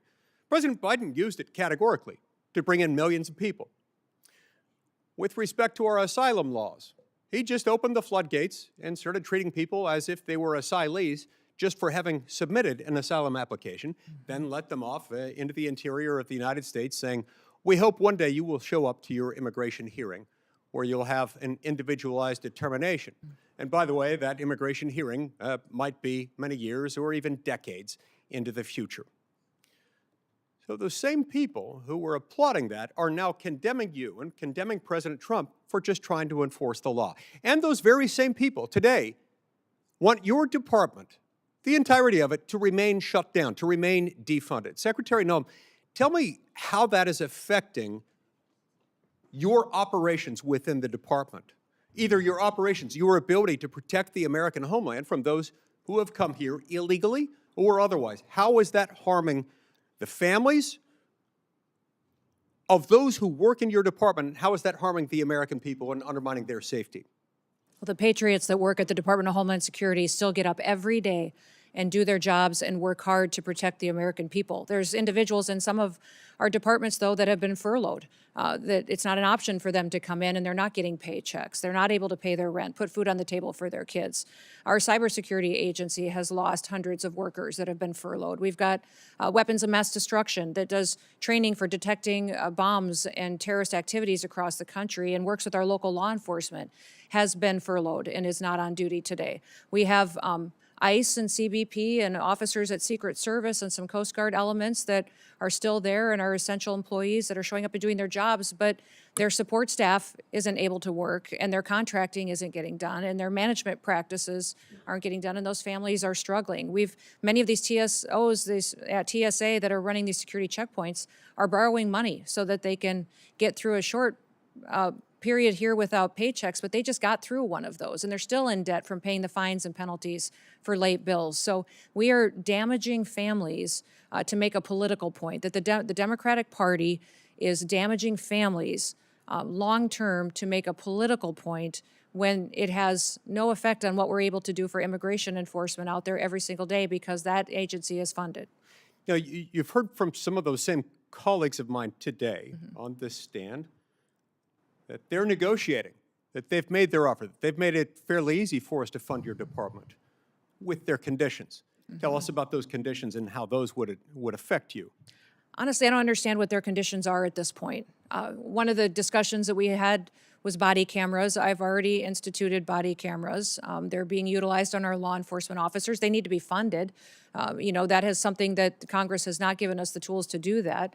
They talk about masks, yet they're the party that in 2020 mandated masks and penalized and put crimes on U.S. citizens if they didn't have a mask on. And now they don't want our law enforcement officers to be protected from doxing and from threats where people have threatened their families and come after them for just doing their And jobs. that, to be sure, is why they don't want them wearing masks, right? They want to be able to dox them? They Is want that to the be case? able to dox them and to dox their identities and have them be bullied, threatened, and potentially victimized by people out there who don't support them upholding the law. Merely for doing their job. Correct. Doing their job, which means enforcing the law. Now, who in this room would not want the U.S. government doing its job enforcing the law and sending people back to their home country if they came here illegally? I can't imagine why somebody would not want that. It's stunning to me that particularly during a time like this, they'd want to carry out that kind of shutdown operation. Now, tell me this. Over the last few days, we've had a few new developments on the world stage and domestically with what happened over the weekend in Austin and with what happened on the other side of the world over the weekend. Tell me how that has uniquely intensified the effects of the now 2.5-week-old shutdown of the Department of Homeland Security, which has been shut down a couple of times now in the last 5 or 6 months. We have known and suspected terrorists in this country that we don't know where they are. We have always faced threats here on our homeland, and that is our department's duty, is to do all that we can to protect the American people. But when we have conflicts overseas, we see that the ramifications are higher threats here at home as well. And more resources are needed to be out there to do due diligence, to try to do everything we can to prevent any kind of attack on our homeland against our American citizens. If we're going to be a country and if we're going to be a safe country, we've got to fund the Department of Homeland Security. We should focus on nothing else until that's done. Thank you, Mr. Chairman. Before I call on Senator Padilla, I expect DHS, just like any other executive branch agency, to comply with all lawful court orders. That's why we have an independent judiciary. All local and state law enforcement ought to support their federal law enforcement partners. Our laws need to be followed, even in instances where officials might disagree with them. We have this public safety issue because previous administration refused to enforce our immigration laws. The previous administration let millions of illegal immigrants without proper vetting and creating a humanitarian crisis at the border. President Trump and his administration have acted swiftly to address the crisis and with great success. Senator Padilla. Thank you, Mr. Chairman. Secretary Noem. I'm Senator Alex Padilla, the senior senator for the state of California. Last June, you were in Los Angeles when you publicly declared that the mission of DHS in Los Angeles was to liberate the people, not just of Los Angeles, but the state of California from its duly elected leaders. The National Guard that was federalized and deployed into Los Angeles to assist DHS in this mission, that whole deployment was deemed unlawful, as I'm sure you are aware. Thankfully, those Guards members and the Marines who were also deployed to assist DHS in Los Angeles have also returned home and to their primary missions. Meanwhile, ICE and CBP are still conducting operations. My first question, the first of several yes or no questions, do you declare mission accomplished? Senator Padilla, our mission is not accomplished until we get every single illegal criminal out of this country and protect American citizens, until we protect all of our children and these families behind me don't ever have to go through what they had to go through. I'm trying to ask a question here. Thank you. Trump advisor Steve Bannon, among others close to President Trump, has called for ICE agents to, quote, surround the polls, unquote. However, your acting ICE director, Todd Lyons, has said, quote, there's no reason for us to deploy to a polling facility, unquote. And just last week, your Deputy Assistant Secretary for Election Integrity, Heather Honey, told a bipartisan group of state election officers on a call that ICE would not be present at polling places. I know this question came up earlier, but I have two specifics. One, which is it? Do you, Secretary Noem, agree with Steve Bannon, or your acting ICE director and your Deputy Assistant Secretary?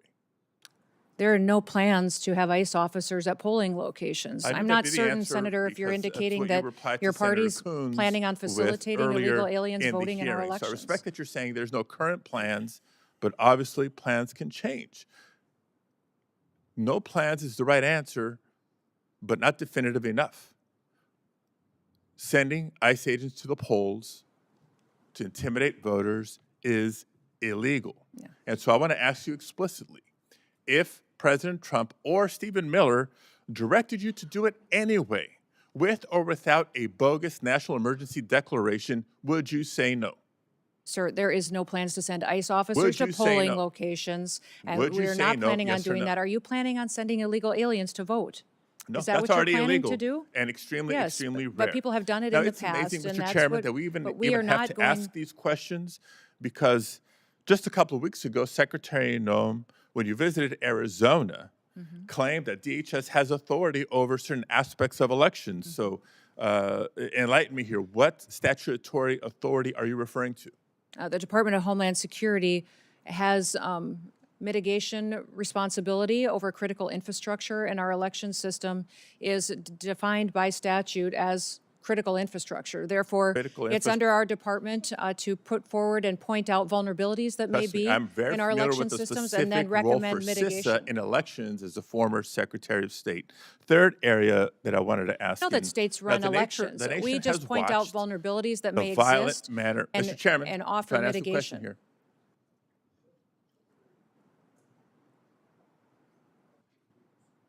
Okay. So the nation has watched the violent manner in which many immigrants and citizens alike have been taken into custody by your officers and your agents.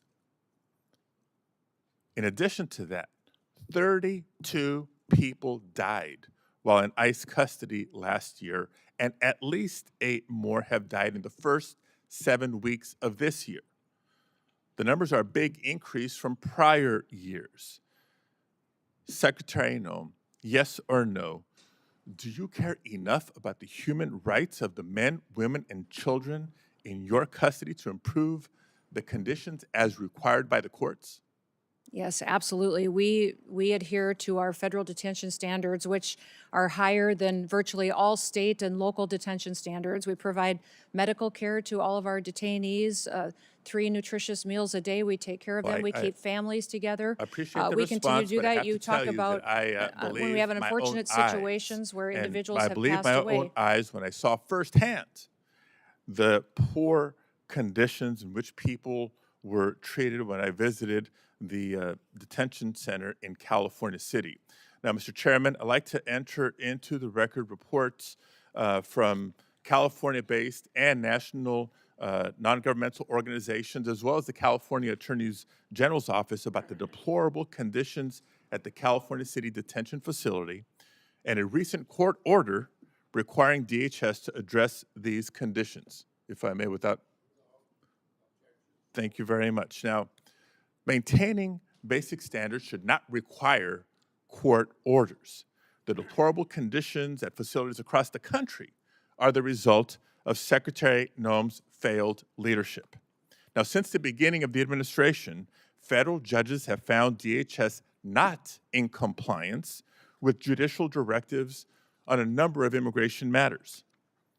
The administration has lost in court on immigration cases more than 4,500 times since October alone, with judges across the country finding that DHS is detaining immigrants unlawfully.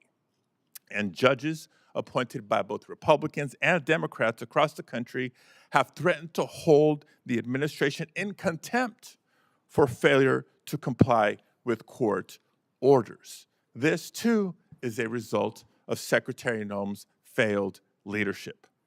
Now, despite clear court orders, DHS continues to refuse members of Congress, including myself, access to detention facilities to conduct unannounced oversight. That's our job.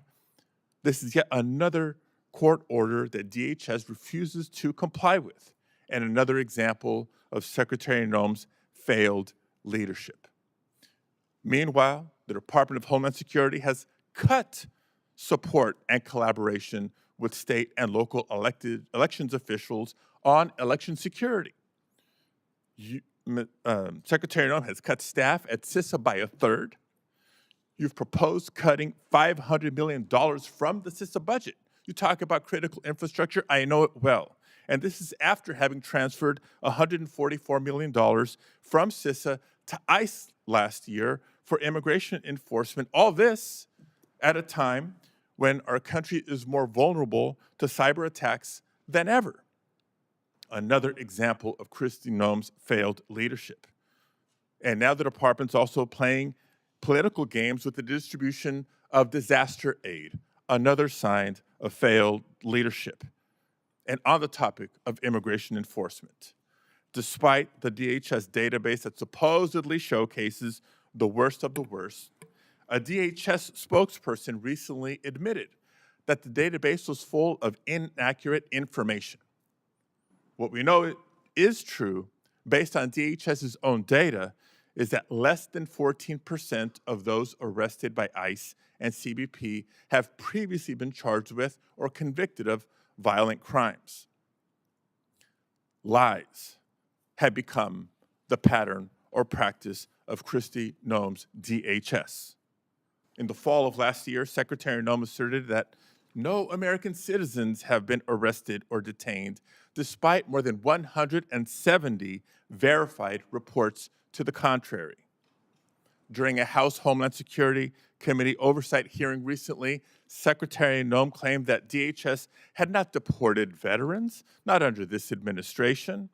And seconds later, Representative Magaziner presented via a video call Se-Jun Park, a veteran who earned a Purple Heart, but was deported by Secretary Noem's DHS. And so it comes as no surprise that not just the Secretary directly, but her representatives within the department have repeatedly lied to the American people about how the officers and agents under her charge have beaten, tased, shot at, and killed. Secretary Noem, before you even knew the facts or even allowed for a credible investigation to be conducted, you called Renee Good and Alex Preddy domestic terrorists for exercising their First Amendment rights. And just last week, DHS lied yet again about abandoning a Rohingya refugee, a nearly blind man who couldn't speak or understand English, in the parking lot of a closed coffee shop, only for him to die in the freezing streets of Buffalo. These are not accusations, colleagues. I submit for the record reports, declarations, other documents confirming these lies. For all these reasons and more, Secretary Noem, you should resign, or the president should fire you, or the House should vote to impeach. Did you want those put in the record? Without objection. Secretary Noem, in a couple minutes, if you want to respond. If you don't want to, I'll go to Senator Moody.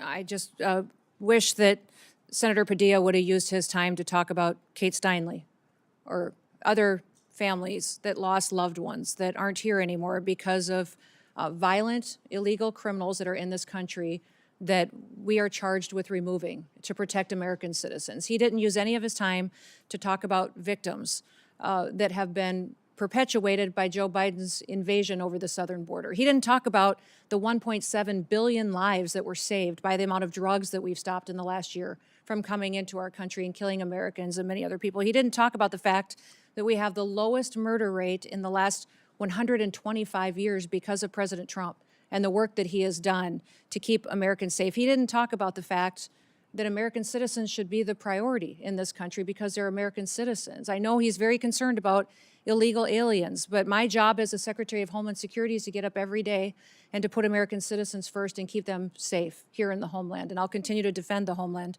every moment of every day that I get the chance and that I'm blessed to. Thank you. Senator Moody. Thank you, Mr. Chairman, and thank you, Secretary, for being here today. I know it's been a long morning, and certainly we appreciate you being here to answer some really tough questions. But I think questions that are important to have for the American people to know what their government is doing and how it's placing their interests first, finally, and caring about the sovereignty and safety and security and stability of this country. And I know President Trump came in on day one and said, we're taking this back. We've just witnessed years and years of devastation to our communities as a result of a president who was asleep at the wheel or allowed the radicals to run the White House and just pretty much abolished ICE, abolished Border Patrol, basically. I mean, just in your understanding, I know you have previously served as a congresswoman, as a governor, but just in your understanding, have you ever seen anything like the dereliction of duty by a president as it relates to immigration and the safety of a nation? No, it was alarming, and under that invasion, every state was a border state. Even though I was from South Dakota and the governor there, we were the first state to deploy National Guard down to help support Texas in their efforts to keep our country safe because we saw millions of people coming into this country unvetted. We saw other countries sending their criminals and emptying out their prisons and their mental health institutes and sending people to our country to make them our problem and to deal with and to try to protect our American citizens from any crimes that they would commit. So that's why I took this job and why I'm blessed and honored that President Trump has asked me to do this job, is because I get the chance every single day to try to stop the damage that that invasion has corrected and to try to make sure that America is safe here on our homeland. Your predecessor sat right there in front of this committee. I sure wish I would have been on this committee at the time. At the time, I was the Florida Attorney General dealing with the effects and consequences, the jeopardy to the safety of Floridians as a result of President Biden and his policies. But your predecessor, Mayorkas, sat right there and said under oath that the border was secure and that they were following the laws. And in fact, when I knew with my team, my great team in Florida, not only within the Attorney General's office, but with the sheriffs across the state, local law enforcement, they saw what was happening. They saw the trafficking of children. They saw the peddling of poison in our communities. They saw what was happening as a result of an unencumbered border, a non-existent border, and the effects it was having in our state. I saw that firsthand. In fact, President Biden came in, and in his policies, and I think it's really important that we put this in perspective, because We have some families here today with us that have lost loved ones. And I appreciate you being here. Thank you so much for reminding us of the duty that we owe the American people to protect them through our policies, and not just adopting good policies like here in the Congress, but making sure they are faithfully executed and enforced by the executive branch, which is what the Constitution requires of our president. And so I appreciate you being here and reminding us all of the solemn responsibility and duties that we owe you. And we owe every American out there that's trusted us with these roles. President Biden came in and upended precedent of Democratic and Republican presidents. And that precedent was to deport those here illegally that had committed felony crimes, from trafficking to violent crimes to other types of crimes where they would have been deported. They stopped doing that. They reversed that policy. We also saw policies at the border that required more and more people to be pushed in. I would say, and I said many times, they are requiring a certain number of people every day to be pushed in, quotas, and they were demanding that they process faster, faster, faster, faster until vetting was practically non-existent. Do you remember that? Yes. Do you remember that anywhere between 11 million and the 20 million people that came in, we were talking about the fact that encountered people were on the terrorist watch list, had been murderers, had been rapists, had been drug traffickers. We had encountered those people that were trying to come in. But can you acknowledge, and do you remember, that there were many gotaways, millions, that we have no idea their background? We have no idea why they didn't walk up and go to the welcoming committee, which was what President Biden rolled out. We don't know their backgrounds, and we don't know where they are today. Is that correct? Yes, and because the Biden administration pulled Border Patrol agents off the border and used them to process people and to feed people and to move paperwork, great chunks of our border had no surveillance at all. There was no security on other chunks of our border, and the cartel used that as a mechanism to divert attention. They would push thousands of people across the border in locations so that the other part of the border miles down could be exposed and they could move their human trafficking and their drugs across the border unimpeded.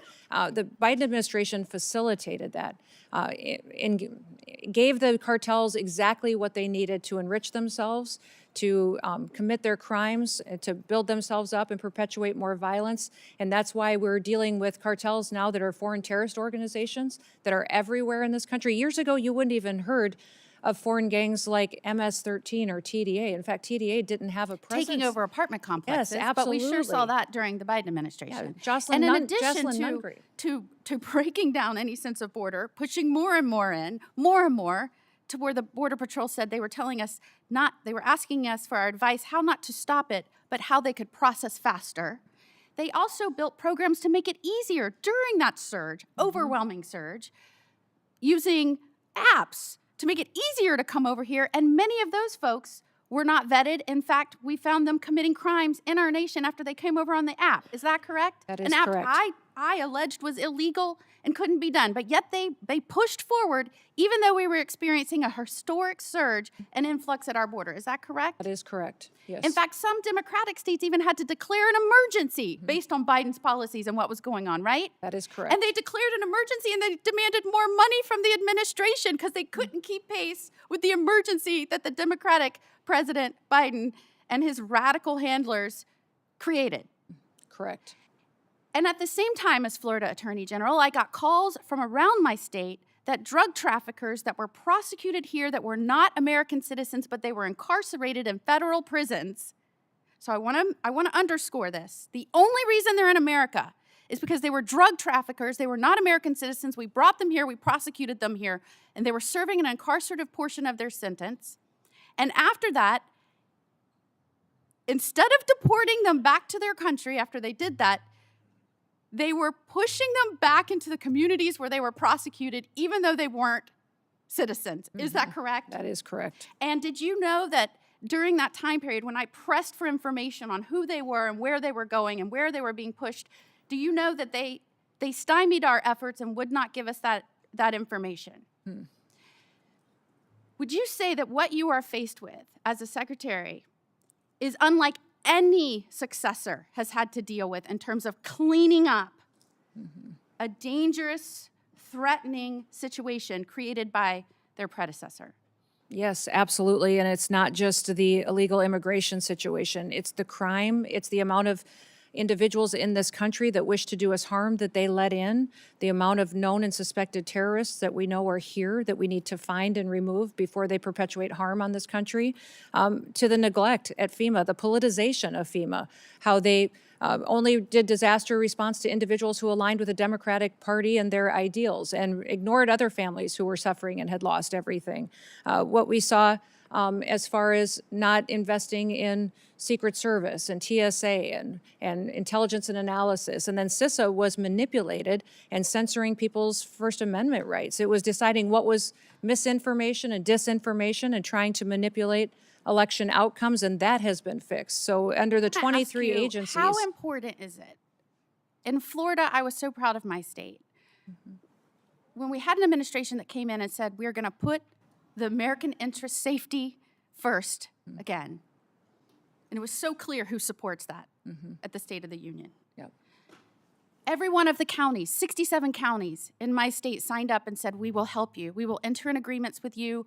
We will help you track these people down that should not be here, that have committed crimes. We will work with you. I, as a senator, said, let's get you money to help reimburse them for those efforts. Does that make a difference? And did you see a difference in the way you engaged with states and the stability and safety of all involved when you didn't have people working with you hand in hand? Oh, absolutely. And we're thrilled. We have over 1,400 law enforcement agreements through the 287G program at the state and local level that have partnered with us to do operations to address public safety threats and to get them out of communities. And those individuals that are local law enforcement are critical partners in the success and safety of the American people. And I would just ask for you to keep engaging with those sheriffs of the local communities, asking how they think best to safely do these operations. I think Just spent yesterday with all of our sheriffs, with That's all great four to hear. associations and hundreds of sheriffs, thanking them for the work they do. Thank you for being here. Senator Schiff.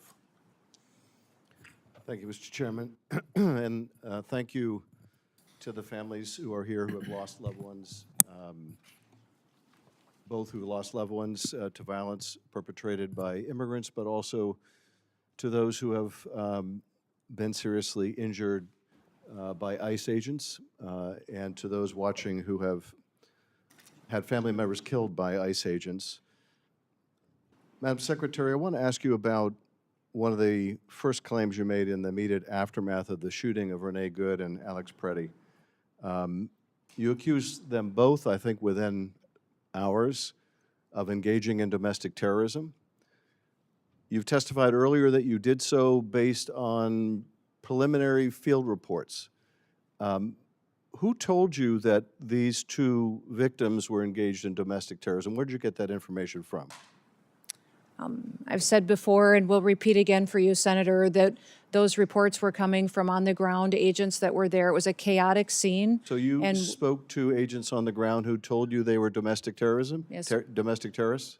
my team was working with me, talking to those agents on the ground to relay as much information as So possible that we could to the American Your team people. told you that people in Minneapolis said they were domestic terrorists. Did they tell you whether they had any basis for that claim within either minutes or hours of the shooting of Alex Preddy and Renee Good? Sir, if you look back at the day of January 24th, there was a press conference earlier in the day, and then I held one hours later. So I'm asking and we were also I'm talking. asking you, did you determine whether there was any basis for the sensational claim, a claim that proved to be utterly false, that these two victims were engaged in domestic terrorism? There is an investigation ongoing. The I'm aware of FBI that. is leading What that. I'm There's asking also you about, internal though, is not the investigations investigation that's that ongoing. are ongoing. I'm asking you We'll continue about, to bring the facts forward. Excuse me, Madam Secretary. I'm asking about your statements in the immediate aftermath of these shootings. Your statements based on completely unvetted information that if it was even provided to you proved to be utterly false, that you were content to tell the whole country. Do you have any concern about misleading the whole country? Don't you think in the immediate aftermath of a shooting that you should provide only vetted information to the public? How do you imagine you're going to gain the trust of the American people if you're pushing out false information about the shooting of American citizens? I work every day to get factual information to the Well, American you didn't people. on And that when day. and You the- didn't on the day that Alex Preddy was shot, and you certainly didn't on the day Renee Good was shot. You weren't getting out good information. You were making a spurious claim that has caused endless injury to the victims' families on the basis of God knows what. And then your agency doesn't allow local investigators. They essentially push away independent investigators. How is the public to have any confidence in investigations done of excessive use by ICE agents if, number one, you make immediate and false statements about the victims, and number two, you don't let any independent agency conduct an investigation? How is the public supposed to believe anything your agency says or finds? These investigations are being done in the same way that they always are. No, they're And not being the done- FBI is they're not leading. being There done are the way they internal always were, investigations because you're as not well. allowing- In these you're situations, not ICE has an allowing- internal excuse me, investigation. excuse me. Well, would you like to hear about the investigations that are Excuse me, ongoing? you're not allowing state and local investigators to That is participate. that is not my decision. And furthermore, The Department of Justice and the FBI decides how they're not investigations being go. conducted in the way investigations are always done. Are you telling me that in the case of Miramar Martinez, that having an agent involved in shooting her, drive a vehicle that was used to ram into her vehicle, drive that vehicle, that evidence, away from the scene and 1,000 miles to Maine, you're telling me that's the way investigations are always done? That you let an agent involved in an officer-involved shooting drive a key piece of evidence 1,000 miles away? Is that how you conduct investigations at DHS? I'm not conducting these investigations into these. The Department of Justice with the Well, will you FBI is take- conducting will you those take some investigations, and responsibility CBP for and how investigations are conducted We when follow- when agents under your control are engaged in the the use of force? investigations into our officers have I not know changed there's a under great my desire leadership or the to president's point the leadership than finger. what they Oh, were under the previous that's being done by administration. Pam Bondi's Justice Department. I'm not responsible for that Our internal malpractice, investigations or are following the same that's policies the orders they of always Stephen have. Miller, so I'm not responsible No. for that either. But you are responsible. You are responsible. You could insist on independent investigations, but you're not. You could wait until there's good information after a shooting before you go to the press and the public and mislead them.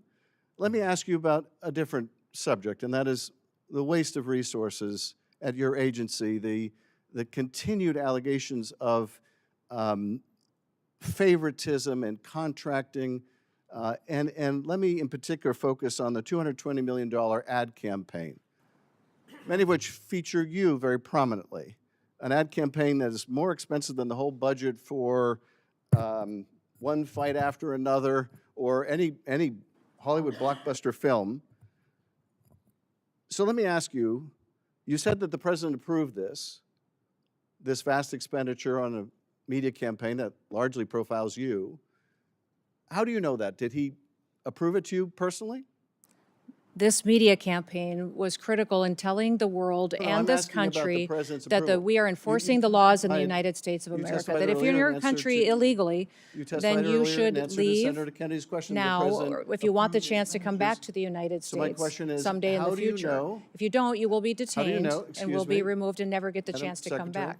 How It's do been you know that extremely the effective in president- sending the Excuse me, Madam message. Secretary, how do you know the president approved of this $220 million contract? We had conversations and worked with OMB to So you had make sure that conversations the directly funding with was the there. president? Excuse me, I just want to clarify. So you had conversations directly with the president where he approved this $220 million ad campaign that significantly features you? Is that Sir, correct? this campaign was talking about making sure that people knew that our laws were being enforced. Again, I want to make sure that We we're not continue to go through the misunderstanding each process. other. It was a So the competitive president bid approved- campaign. excuse I me. had nothing of choosing. Excuse me, so the president approved this expenditure? Sir, I've been explaining this to you how it went. It was a competitive process. Well, The okay, career you say it was officials at the competitive process. Department of I guess Homeland Security you don't want to chose the confirm the best. president's role in this, and I can understand why. But you say it was a competitive process, And yet this contract went to a company that didn't exist 2 weeks before they got the contract. Sir, I can't speak And- to that. I don't No, know the name of that company. I'm You're sure saying you that can't speak to it, but let me ask you this.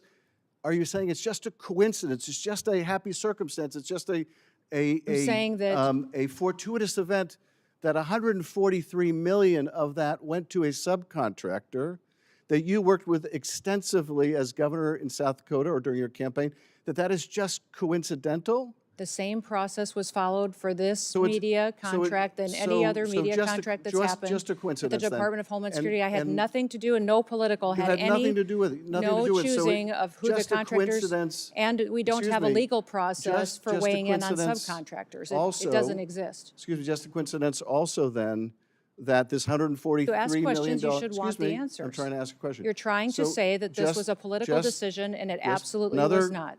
I'm just asking you. So it's just a coincidence that a $143 million subcontract went to the husband of your press person, also someone that Corey Lewandowski, one of your special government employees, worked with extensively. So that was all a coincidence, right? Because you had no knowledge of this, no Media involvement. company that and none of gets the the people around you had contract, any involvement. the ability to So choose the taxpayers should just subcontractors. We assume don't this is weigh a in coincidence. on who subcontractors are. There's not a legal process for us to determine what subcontractors are a part of a contract So can that you- goes out can for a you competitive state- bid. can you state And for the only career record- employees at excuse me, DHS were in on the Can you choosing of state those for media the record contracts. then that neither you nor Mr. Lewandowski nor your press secretary married to the husband of the person who got this $143 million We were not a contract, part of the Can you state for the decision-making. record that none of you that I've just described had any role, played any part, made any communication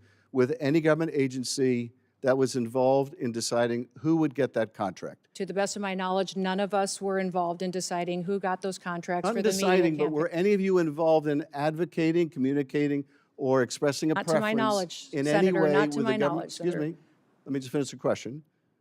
Were any of you involved in any way in communicating, expressing a preference in any form, manner, verbal, written, with any government agency that was involved in the contracting The process? same process was followed for that contract that is You're for not all answering media my question. contracts that have gone forward. To my knowledge, or no? there was no involvement whatsoever of anybody that is on the political appointee side of this position and that media contract. Thank you, Mr. Chairman. I yield back. Thank you very much, Mr. Chairman. Secretary Noem, good to see you again. Good to see you, too. If I could just start with a Missouri question. Last time you and I visited over in the Homeland Security Committee was shortly following a massive series of tornadoes in the state of Missouri, and you and I talked about that. You pledged your full support and FEMA's support in cleaning up the devastation which has happened. I thank you for that. I just want to follow up on one challenge that has come in the wake of the devastation. In the partnership with the state of Missouri, the city of St. Louis has stood up a debris removal project. Local officials currently estimate that about 10,000 homes, these were very significant tornadoes, about 10,000 homes in the area will require some assistance, debris removal assistance, by the time that efforts are completed. FEMA has very helpfully helped to fund this debris removal. Thank you for that. My question for you is, some of the conditions that have been placed on the funds by FEMA mean that only 100 or 200 homes out of those 10,000 can actually get access to FEMA debris removal funds. Here's my question for you. Would you be willing to work with me and the state of Missouri to see if we can remove some of this red tape so that more folks, more residents in the city, we're talking about thousands and thousands of people now, can get access to the debris removal and cleanup and get back in their homes if they need to, have their homes appropriately remedied so that folks can get a roof over their head? Yes, I will. Thank you. Thank you again for all of your help on this. It's really been tremendous. I've heard a lot of complaining. You've heard a lot of complaining today. Let's just take a second to talk about the unqualified success that you have enjoyed since coming to office and been a big part of. Since the president has taken office, daily migrant encounters are down 92% from their peak under Joe Biden.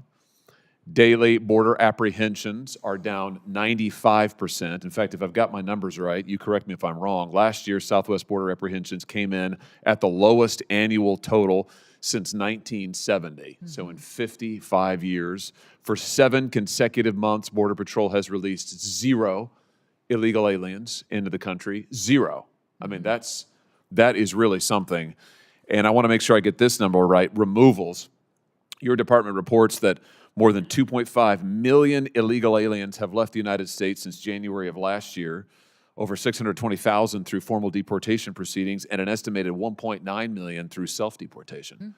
That's just an extraordinary record, a complete turnaround from the utter chaos and disaster we saw at the border under your predecessor. Just give us a sense, I mean, what does this mean, for example, for the flow of illegal drugs into our country? How has what's happened at the border, the effective closing of the border to crime and illegals, how's that affected the flow of drugs into Senator, our states? with President Trump prioritizing having a secure border, that has cut the flow of fentanyl into this country by 56% over that border. Also because of the interdiction efforts that we've had between the Coast Guard being out there on Operation Riverwall, but also on our maritime waters doing interdiction there as well in partnership with CBP, in partnership with ICE and the Department of War, which are fantastic partners for us.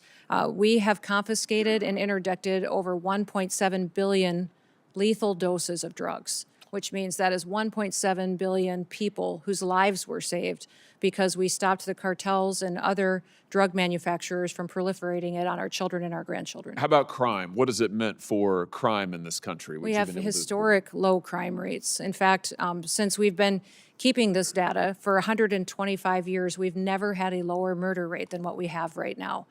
Even though we deal with challenges in sanctuary cities and in areas where they don't partner with us to bring and address public safety threats, we still have done fantastic work in getting criminals, murderers, and rapists off of our streets and protecting the American people. How about human trafficking?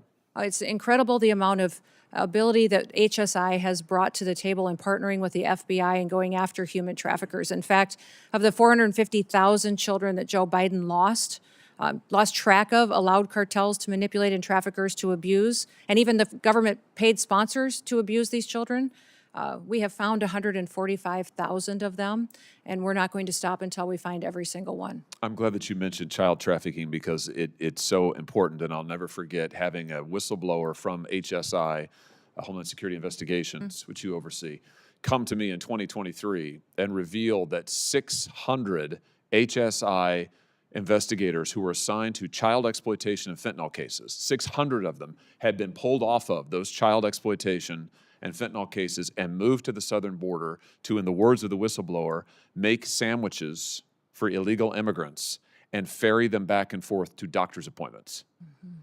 At the same time that the administration in power at the time, the Biden administration, was, as you said, allowing and facilitating the largest child trafficking ring in American history. You have, I'm confident, remedied that problem and reassigned those HSI agents back to child exploitation, back to the interdiction of fentanyl. Let me just ask you about where child trafficking is moving now, which is increasingly online. I want to show you a chart here that is truly shocking, I think. This chart records the number of images and videos of suspected child abuse uploaded just in the United States, just in the year 2023. The far right side records the number just in 2023, 104,370,572 images of exploited children.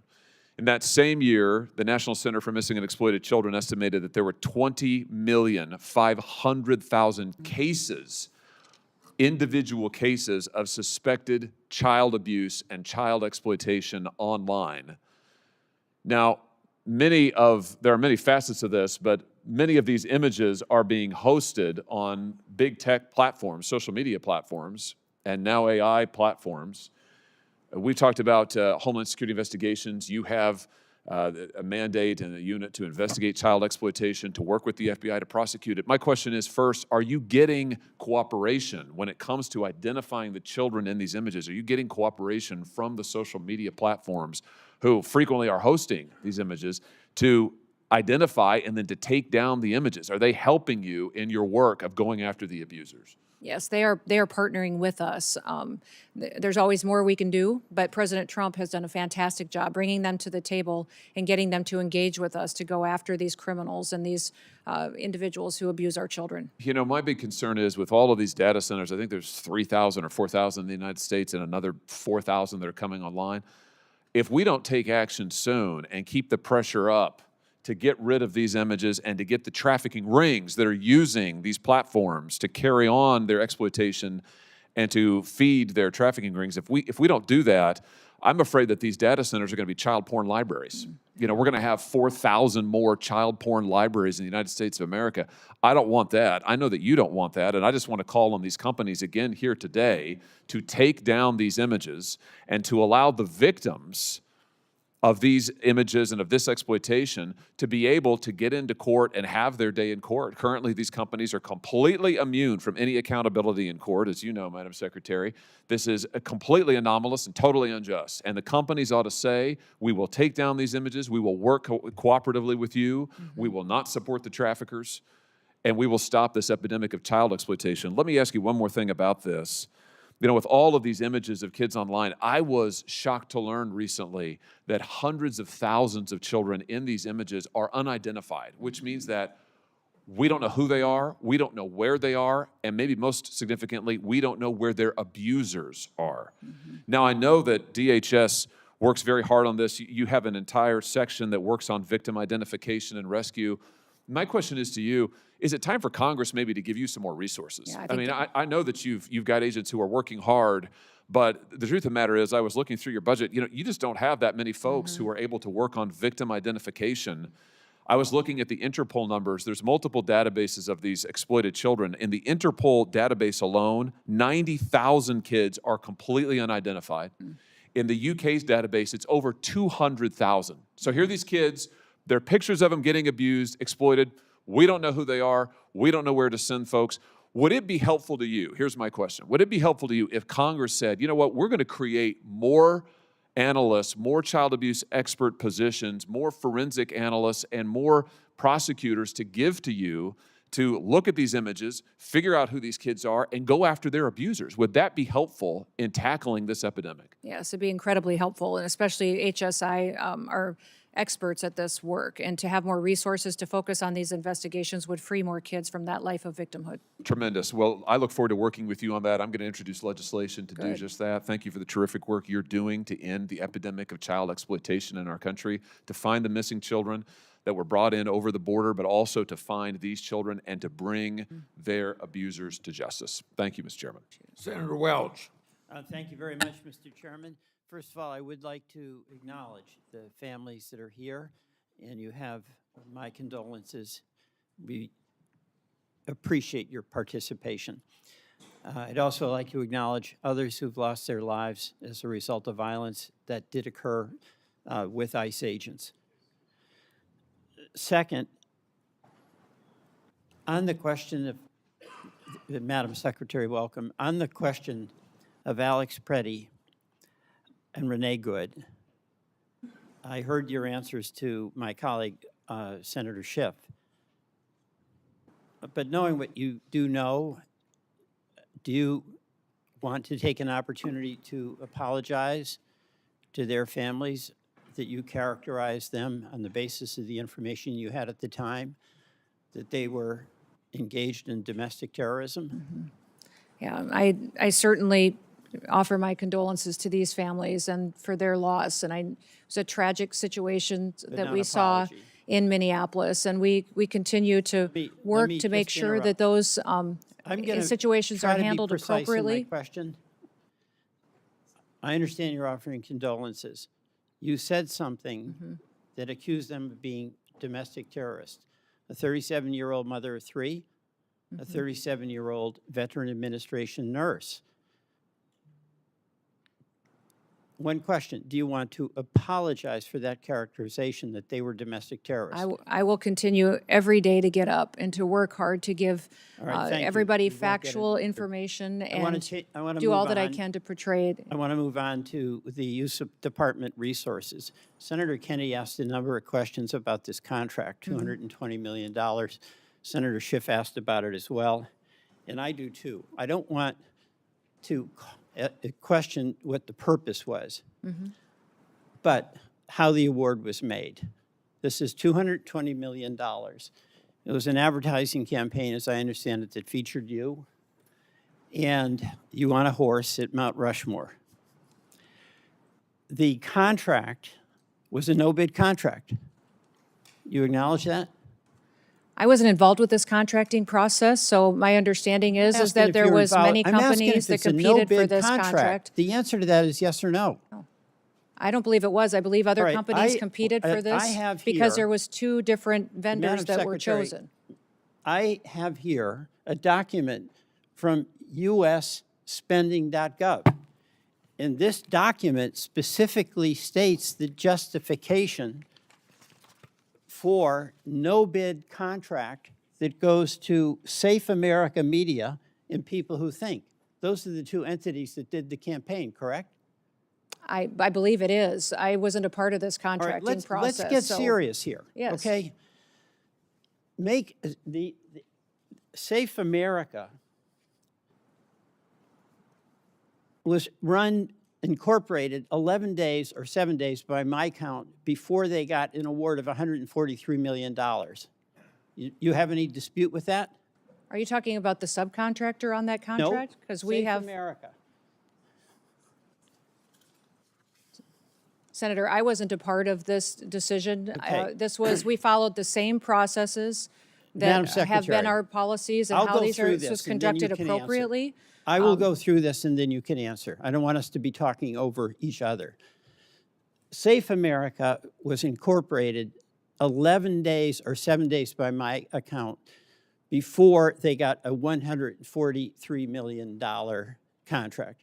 Now, as a administrator who has fiscal responsibility over a huge budget, do you realistically think that a company that was created 11 days before they got $143 million is in a position to execute on a $143 million contract?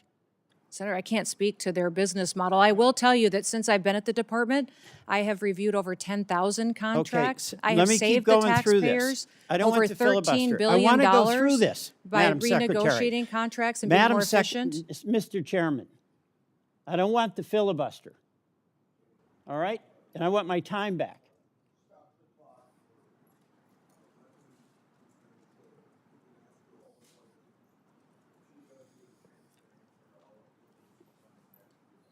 I'm not denying her a chance to answer. I'm asking you to deny her the abuse to filibuster.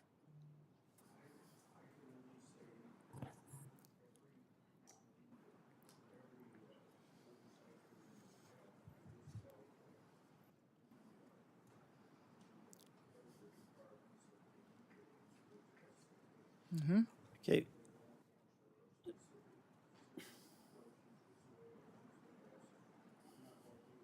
Agree of that. All right, thank you very much, Mr. Chairman. I'll go through this, all right? This is on a U.S. government website that says that contract for $143 million was a no-bid contract. Public documentation says the contract of $143 million went to the Safe America company, created 11 days before they got an award. That company then subcontracted with the strategy group, and you are familiar with many of the principals in the strategy group, correct? I know one of them, Mr. Yoho. yes. And let me show you a photograph. That's Mr. Yoho standing next to you, correct? Yes, Now, Mr. Yoho is also the husband of your former spokesperson. Is that correct? correct, Tricia McLaughlin. yes. So your former assistant secretary and her husband are the ones that got the subcontract from Safe America, or from Safe America. That's what the record shows. Any dispute about that? No, except there was no politicals, myself or anyone else besides career employees who were a part of that process. Except for putting out those Well, contracts and that's choosing those generous. vendors. But what you have is the Republican operative. Well, you're trying to insinuate that I'm not I put insinuating, my- I'm yes, stating a you're- fact. The fact is You're saying that I Mr. weighed in on this Yoho got- contracting process and I did not. Mr. Chairman, the fact is that Mr. Yoho was married to your assistant secretary, is married, correct? Yes, they are still married. All right. And Mr. Yoho also ran an ad campaign for you in your gubernatorial campaign, correct? Yes, And he also attended your inauguration. yes. And Mr. Yoho received $8.5 million, or his company did, from the taxpayers of South Dakota when you ran an ad promotion showing you doing various jobs, like a plumber and a dentist, correct? Again, that was done according to the law and processes at the state of South I Dakota. understand, but Yes, this well, is a person that worked on your campaign. This is a person that worked on your media plan in South Dakota when you were governor, and this is a person who also worked on your memoir. Is that correct? on my memoir, And he worked with Mr. Lewandowski. Is that correct? I don't know, sir. I don't know about the business Mr. arrangements they've had in the Lewandowski past. is your special advisor. Special government employee. Right. For the White And House. Mr. Lewandowski brought Mr. Yoho into your camp. They had worked on the Louisiana governor's campaign, correct? No, I knew Ben Yoho before that. All right. So the person that you knew, Mr. Yoho, the husband of your assistant secretary, is the person in the company that got the subcontract 11 days after this original company, Safe America, was founded. That's the record. So I have a question. Did Mr. Lewandowski receive any compensation directly or indirectly from Safe America or from the strategy group? Senator, I don't have any information to that. I can't speak to that. Would that be of interest think so. for you to find out? Sure. Well, so will you ask Mr. Lewandowski, did he get any compensation directly or indirectly from these contracts? Are you asking me to go ask him? Yes, I am. Ask your special government advisor, I can do that. and you'll get back to us. Get back to you. Yes, All right, absolutely. we will want that. Now, you said at a cabinet meeting on March 24th that we are going to eliminate FEMA. Is that correct? Eliminate FEMA as we know it, that it was no longer going to be a politicized disaster response Madam- agency, that President Trump was Madam going to ensure that Secretary, it was there to respond. We need FEMA reform. The people of Vermont have suffered. We had floods in July 14th of 2023, 2024, and 2025. We need local control. We can't have a FEMA that is abolished or a secretary that promotes abolishing FEMA and not providing services that our citizens in all our states need when they're on the receiving end of a monster storm. FEMA has been responding twice as fast than it ever has in history and empowering states and local emergency management directors to Well, respond. I saw And we come in and I support saw the them as graph well. that Senator Tillis held up, and that's not what that graph says. We've Mr. had- Chairman, I yield back. Okay. Three things before I call on Senator. Did you have a couple minutes you wanted to address something, or should I go on? No, that's fine. I just would like to say that FEMA has gone forward and done 60 different emergency disasters, 41 major disasters, and that they have overwhelmingly responded and taken care of American citizens and removed the politicization that Joe Biden put into the agency. I'm proud of the work that FEMA has done. They've deployed dollars immediately and responded and partnered with other agencies to save people such as the Coast Guard and CBP in the flooding situations in Texas, and have continued to make sure that while local emergencies are executed at the local level, that they're managed by states and that the federal government is there to support. The Department of Homeland Security shutdown is now in its third week. It should come as no surprise that the Democrats opposed enforcement of our immigration laws. They did so for 4 years when they controlled the White House. Just last week, they refused to stand and support President Trump's call to protect American people during the State of the Union, but Homeland Security includes other critical entities like Secret Service, FEMA, TSA, Coast Guard that Democrats refuse to fund and whose workers aren't getting paid. The primary responsibility of the federal government is to keep the American people safe, so it's critical that Democrats fund DHS in the end of this reckless political exercise. The hearing record will remain open for 1 week.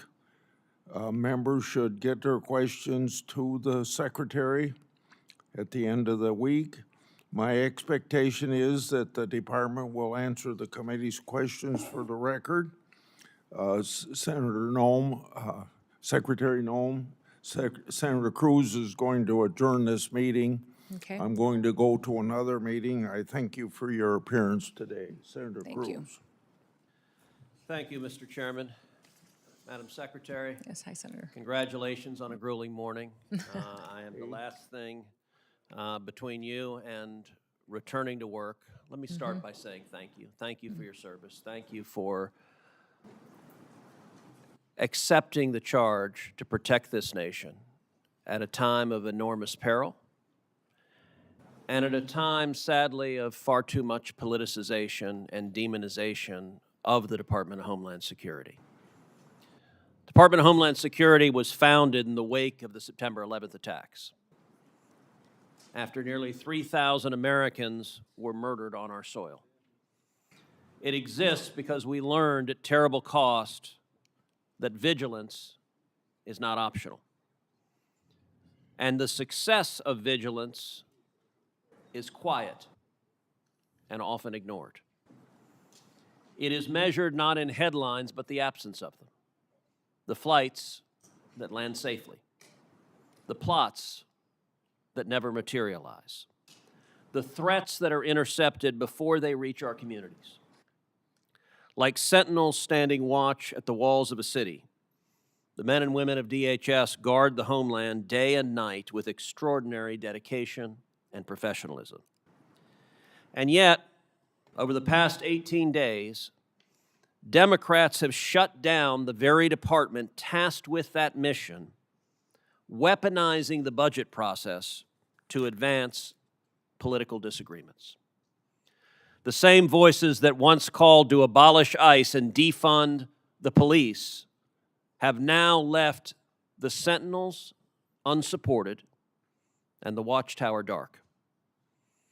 That is what the Democrat shutdown has done. Let's get to the truth. For the American people, this oversight hearing is about three things: where we were, what has been accomplished, and where we need to go next. Let's start with where we were. Secretary Noem, when you walked into DHS, what was the state of operational control at the southern border that you inherited? There was no operational control. In fact, our Border Patrol agents and federal officers were being forced to help facilitate the invasion of dangerous criminals and aliens into our country. Were daily encounters at or near historic highs? Yes, they absolutely were at historic highs, the worst we've ever seen. Between 2021 and 2024, the Biden administration released more than 13 million illegal aliens into this country after encountering them at the southern border. Is that correct? Yes, that we know of. There could be millions more. DHS data reflects during this period of mass releases into the interior, crimes committed by foreign nationals included at least 15,000 homicides and more than 20,000 sexual assaults. Is that correct? That is correct. And I will say, these numbers are not abstractions. And I will say to all the angel families here, thank you for being here.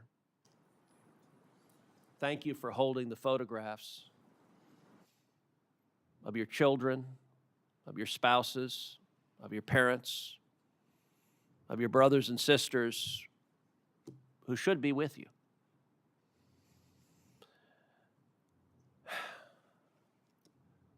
Names like Jocelyn Nungary and Laken Riley and Rachel Marin. Jocelyn, just 12 years old, was killed just miles from my house. Raped and murdered by two Venezuelan gang members that the United States government had apprehended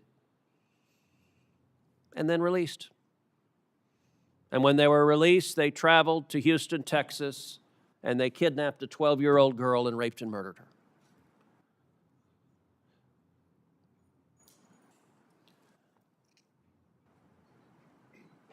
In your time, at DHS. Has anyone in the leadership of the previous administration explained why the hell they let so many violent criminals free in our country?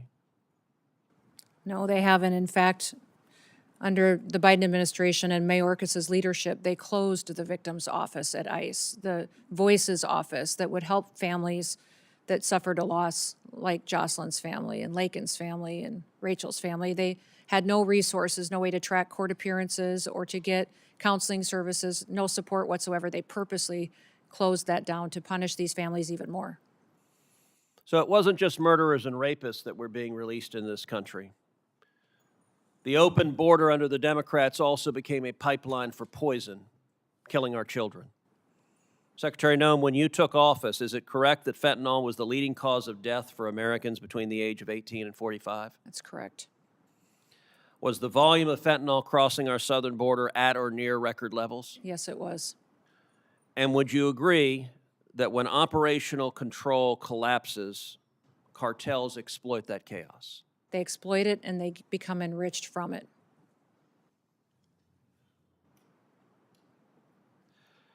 So now let's talk about what has been accomplished under President Trump's leadership.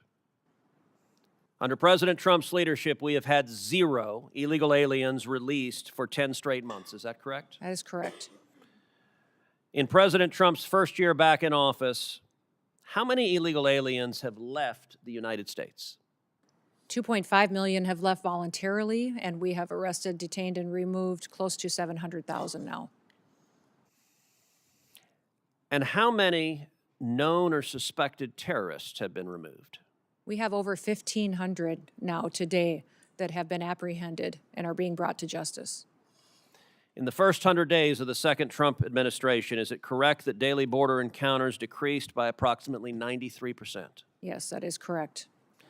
That encounters with gotaways, those who are escaping apprehension, decreased by roughly 95%. That is correct.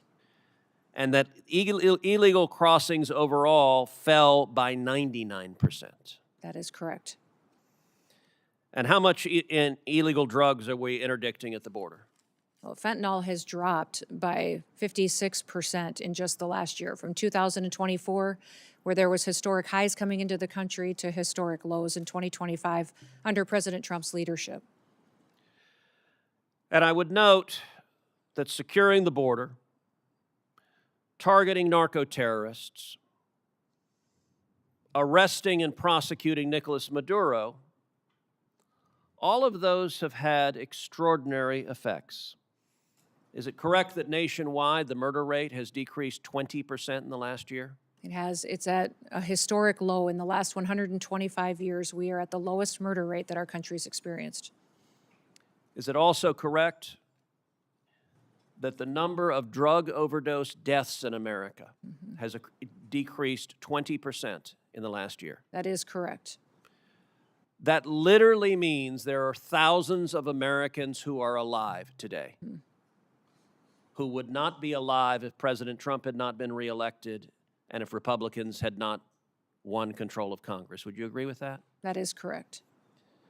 It means, tragically, that had the Democrats' open border policies continued, there would be more and more rows of people, Americans holding pictures of loved ones. We don't know who the loved ones are that weren't murdered this last year. We don't know who the loved ones were that didn't die of fentanyl overdoses, but we know that many more Americans are dead. Is that correct? That is correct. You know, I will tell you a particularly infuriating illustration. Several weeks ago, the Houston Chronicle had a front page story, top of the fold. Banner headline, murder rate in Houston, Texas decreases by 18%. And Heidi, my wife, handed me the article because she knew it would piss me off. And she was correct. The article says the murder rate has dropped 18%. Experts are baffled as to why, and we can think of no reason whatsoever why the murder rate would drop. It clearly is not connected to anything that is happening anywhere.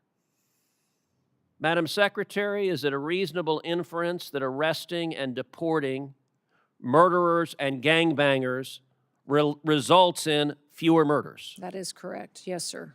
And that arresting and deporting drug traffickers and stopping narco traffickers results in fewer people dying of drug overdoses? That's correct. It is amazing that that cause and effect is so difficult to figure out. Now, where do we go from here? As we sit here today, are there Border Patrol agents right now working with zero pay? The agents and law enforcement officers are being paid. Some of the support staff and administrative staff is not able to. Is the shutdown making it harder to sustain the enforcement gains that the American people demanded? Yes, it is. Does the funding instability affect morale within the department? It does. Overwhelmingly, people at the Department of Homeland Security love their jobs and come to work recognizing how important their mission is. But they become discouraged when they can't pay their bills and can't feed their families, and especially when they have multiple shutdowns, which tells them that members of this body and the Democratic Party don't think they're important enough to get paid for the work that they do. Now, we are right now engaged in military conflict with Iran. At this time, do you assess that there is a real danger and risk of terrorism in the United States? Every day there's a real danger and risk of it, but it is elevated at this time with the conflicts that we see going on overseas. Well, and tragically, this past Sunday in Austin, Texas, we saw that unfold. A mass murderer who arrived wearing a sweatshirt that said "Property of Allah," who was wearing a T-shirt with the flag of Iran, who had a Koran in his car, opened fire on a bar in Austin, Texas. Among those murdered, Ryder Harrington, age 19, Sabbath Hashan, age 21, and Jorge Peterson, age 30. Secretary Noem, is it correct that this mass murderer was born in Senegal? He was, and then he was naturalized during the Obama administration. He was naturalized in 2013. Would you agree that weaknesses in screening, vetting, or oversight, even in years in the past, can reverberate years later with deadly consequences? Yes, absolutely. That's why in green cards and naturalization purposes the last several years under the Biden administration, we are re-vetting individuals from countries of concern. And despite the risk of more terrorism, of more Americans being murdered by radical Islamic terrorists, Democrats are nonetheless voting over and over again to cut off funding to the Department of Homeland Security. And encouraging resistance against our law enforcement, encouraging violent rioters to continue to resist us and to protest against ICE and the operations that we do to uphold the law. You know, it wasn't long ago that common sense prevailed, that there was bipartisan agreement, that we agreed we all support the police, we all support law enforcement, we all want to see criminals in jail, we believe murderers should be in jail, we believe rapists should be in jail, we believe child molesters should be in jail, we believe gangbangers should be in jail. Today, tragically, the Democrat Party has decided they are the party of illegal immigrants, they are the party of murderers and rapists and child molesters and gangbangers. And the men and women who are on the wall, the men and women who are defending us from these violent criminals, to the Democrats, they are the enemy. And they engage in rhetoric that is shameful, attacking Border Patrol agents, attacking ICE agents, calling them Nazis, calling them Gestapo, calling them terrorists, cheering on violence against law enforcement. It is utterly shameful. Where I want to speak to the men and women in your department, I want to speak to those Border Patrol agents, those ICE agents, all the men and women who are on that line. I want to say thank you. We appreciate you, your service, your courage. 31 million Texans say thank you. And by the way, the violence is occurring in Democrat states where it's cheered on by Democrat politicians. It is shameful. And Secretary Noem, I want to say thank you for getting up and going in and doing your job every day. Thank you for making my family safer. Thank you for making the families of 31 million Texans safer. Thank you for the honorable work of the Department of Homeland Security, and to everyone there, God bless you, and again to the Angel families, thank you for speaking out and having the courage to say your loved ones mattered. They are not forgotten. I want to apologize on behalf of the federal government. Your loved ones should never have lost their lives. If the federal government had done its damn job, these murderers wouldn't be here. Thank you, Secretary Noem. And with that, I don't have a gavel, but this hearing is adjourned. Thank you. Thank you, Senator.